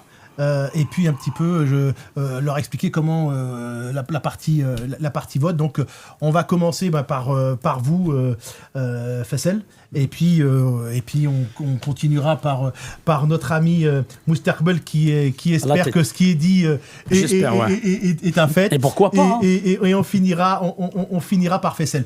Donc allez-y, je vous donne le mot de la conclusion pour chacun d'entre vous. Donc pour le mot de la conclusion aujourd'hui, nous on n'a pas de tête de liste. Nous aujourd'hui, les gens qui sont sur notre liste, ce sont des gens qui portent des idées de réforme, qui portent des idées de réforme majeures, un programme de rupture sur ce qui se fait aujourd'hui. C'est ce qui s'est fait avant et ce qui se fera demain. Aujourd'hui, les Algériens ont un seul choix, ou la majorité, ou la réforme, ou la continuité, ou la réforme. Il n'y a pas d'autre solution. Aujourd'hui, le vote numéro 5, c'est le vote de la réforme. C'est le vote du changement. C'est le vote aujourd'hui qui va permettre aux Algériens de voir quelque chose de nouveau, de totalement neuf. Et ça, c'est ce qu'on vous garantit, parce que pendant 5 ans, nous avons fait des choses de nouveau que aucun député n'a fait. Donc je rappelle, la liste du MSP sur la zone 1, c'est la liste numéro 5. Sur le plan national. Sur le plan du complet, national. C'est 5. Voilà, c'est la. Votez 5 partout. Voilà, c'est la. Donc si vous voulez voter pour le MSP, votez sur la liste 5. Exactement. Notre ami du Moustarchbel, M. Belaïd Cherdou. Oui, le numéro 3. Très bien. Nous, c'est Front Moustarchbel, c'est le numéro 3. Notre liste, comme il a dit mon ami, il n'y a pas tête de liste. On travaille ensemble, c'est un travail de groupe pour les intérêts des Algériens. On a une équipe jeune, ça veut dire on a envie de travailler, d'améliorer, de modifier beaucoup de choses. J'ai de l'expérience en tant que président de l'association pendant 15 ans ici à Paris. Je pense que vous travaillez en tant que président de l'association, vous gérez beaucoup de départements. On va dire, je peux ramener mon expérience pour essayer d'améliorer un peu les situations. Je vous fais confiance pour voter le numéro 3. Merci beaucoup. Très bien. Monsieur Bouchekata Ismaël, pour le mot de la conclusion. Alors, le numéro de votre liste ? Alors, nous, c'est assez original, c'est le numéro 71-101. Donc, en l'occurrence, la seule liste à 5 chiffres. 71-101. Mais voilà. C'est un numéro, ça. D'accord, très bien. Ça, c'est le mot de passe, ça. Le mot de passe. Pour le coup, je n'en suis pas responsable.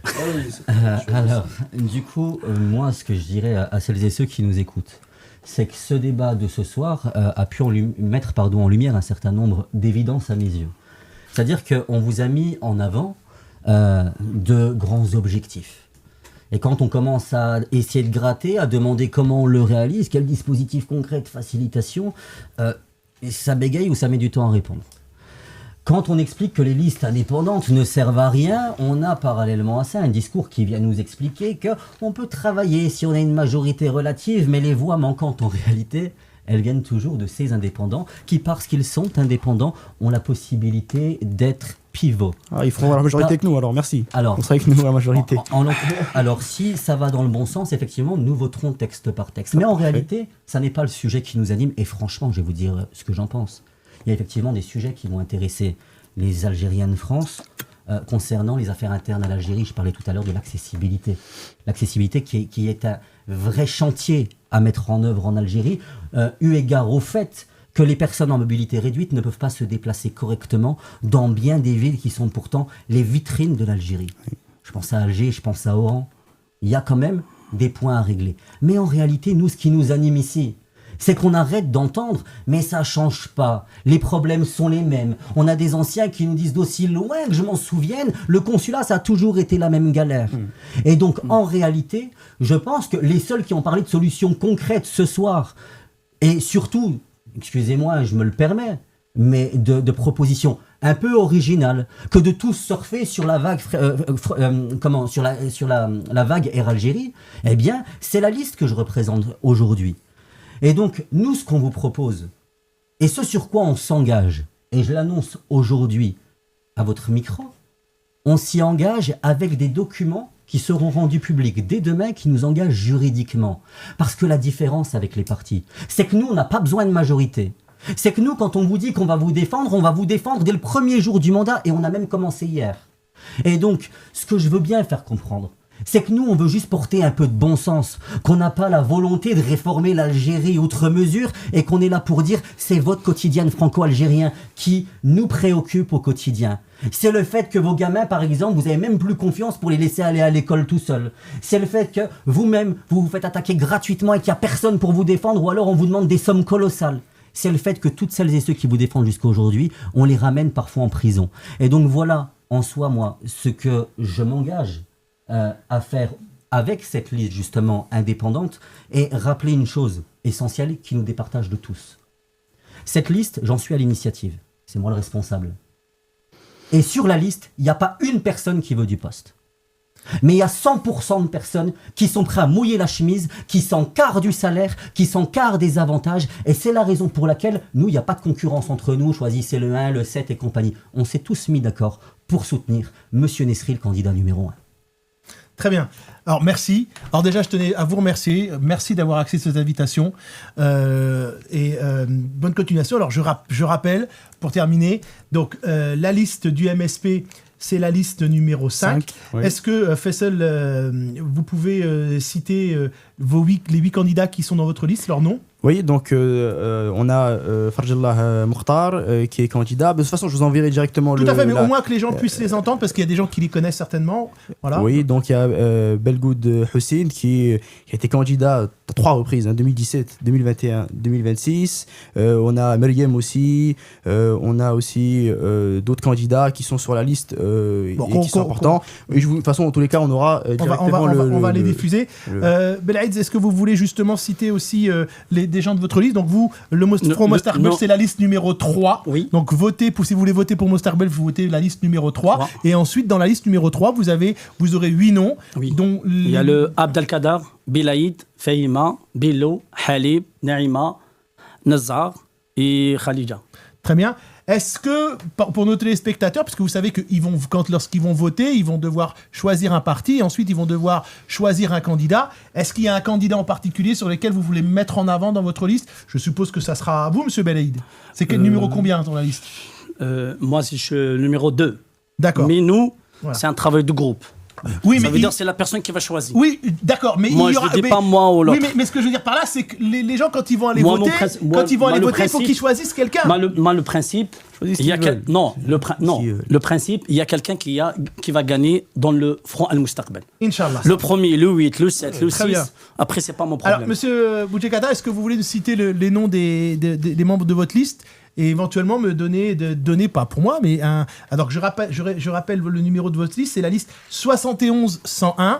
Le nom des candidats, est-ce qu'il y a un candidat en particulier sur lequel vous voulez que les gens donnent un Alors, sur cette liste, nous avons Saïd Manadi, qui est entrepreneur. Nous avons Farah Rezal, qui est, elle, étudiante en 2e année.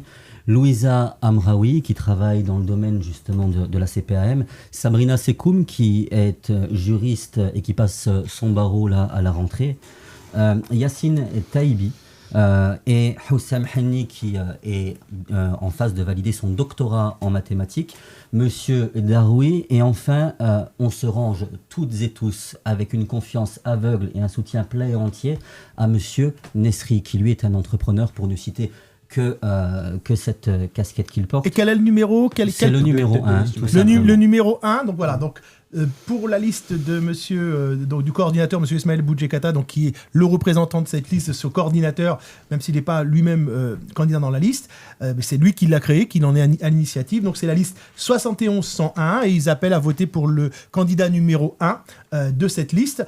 Pour la liste du MSP, donc représenté aujourd'hui par M. Faisal Eni Mansour, donc c'est le MSP, c'est le numéro 5. Donc votez, le numéro 5, et puis après vous choisissez, parce que c'est les idées qui importent. C'est pas très bien, voilà. Et puis pour M. Belaïd Chadour, donc c'est la liste numéro 3, et il appelle à voter pour le candidat numéro 2. Non, pour tout le monde, de 1 à 8. De 1 à 8, bon non, 1 à 8. Très bien. Une précision importante, excusez-moi, juste préciser pour tous les candidats en l'occurrence, c'est extrêmement important d'expliquer aux gens comment on vote. Le bulletin de vote, vous n'avez pas le droit de cocher plus de 2 noms. Oui, très important. C'est 2 noms.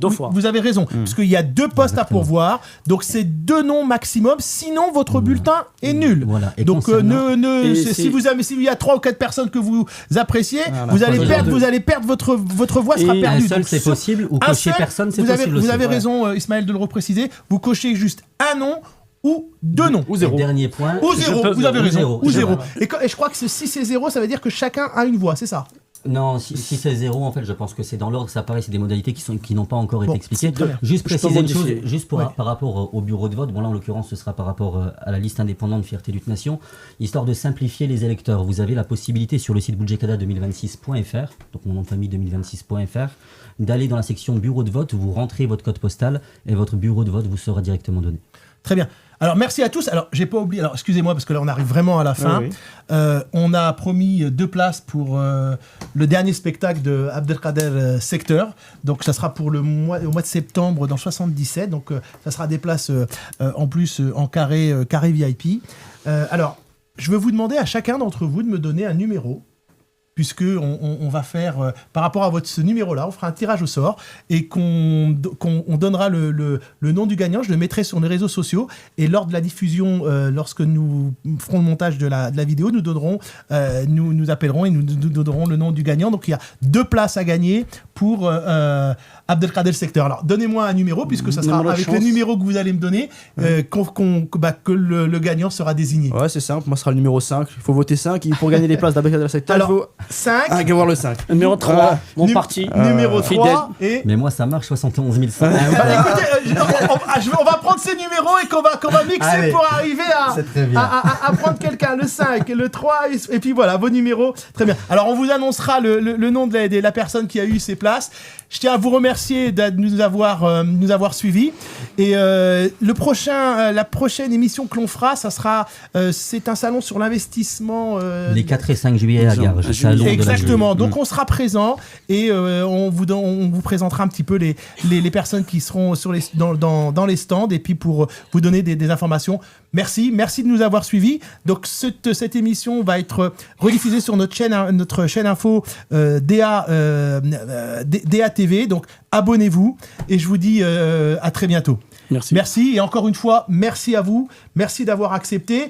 Et puis bon, la chaîne commence. Vous avez été les premiers. Et je serais ravi de vous réinviter pour d'autres émissions sur les thèmes qui concernent la diaspora. Et encore une fois, bonne chance à vos équipes et merci d'avoir accepté. Merci à vous. Merci à vous.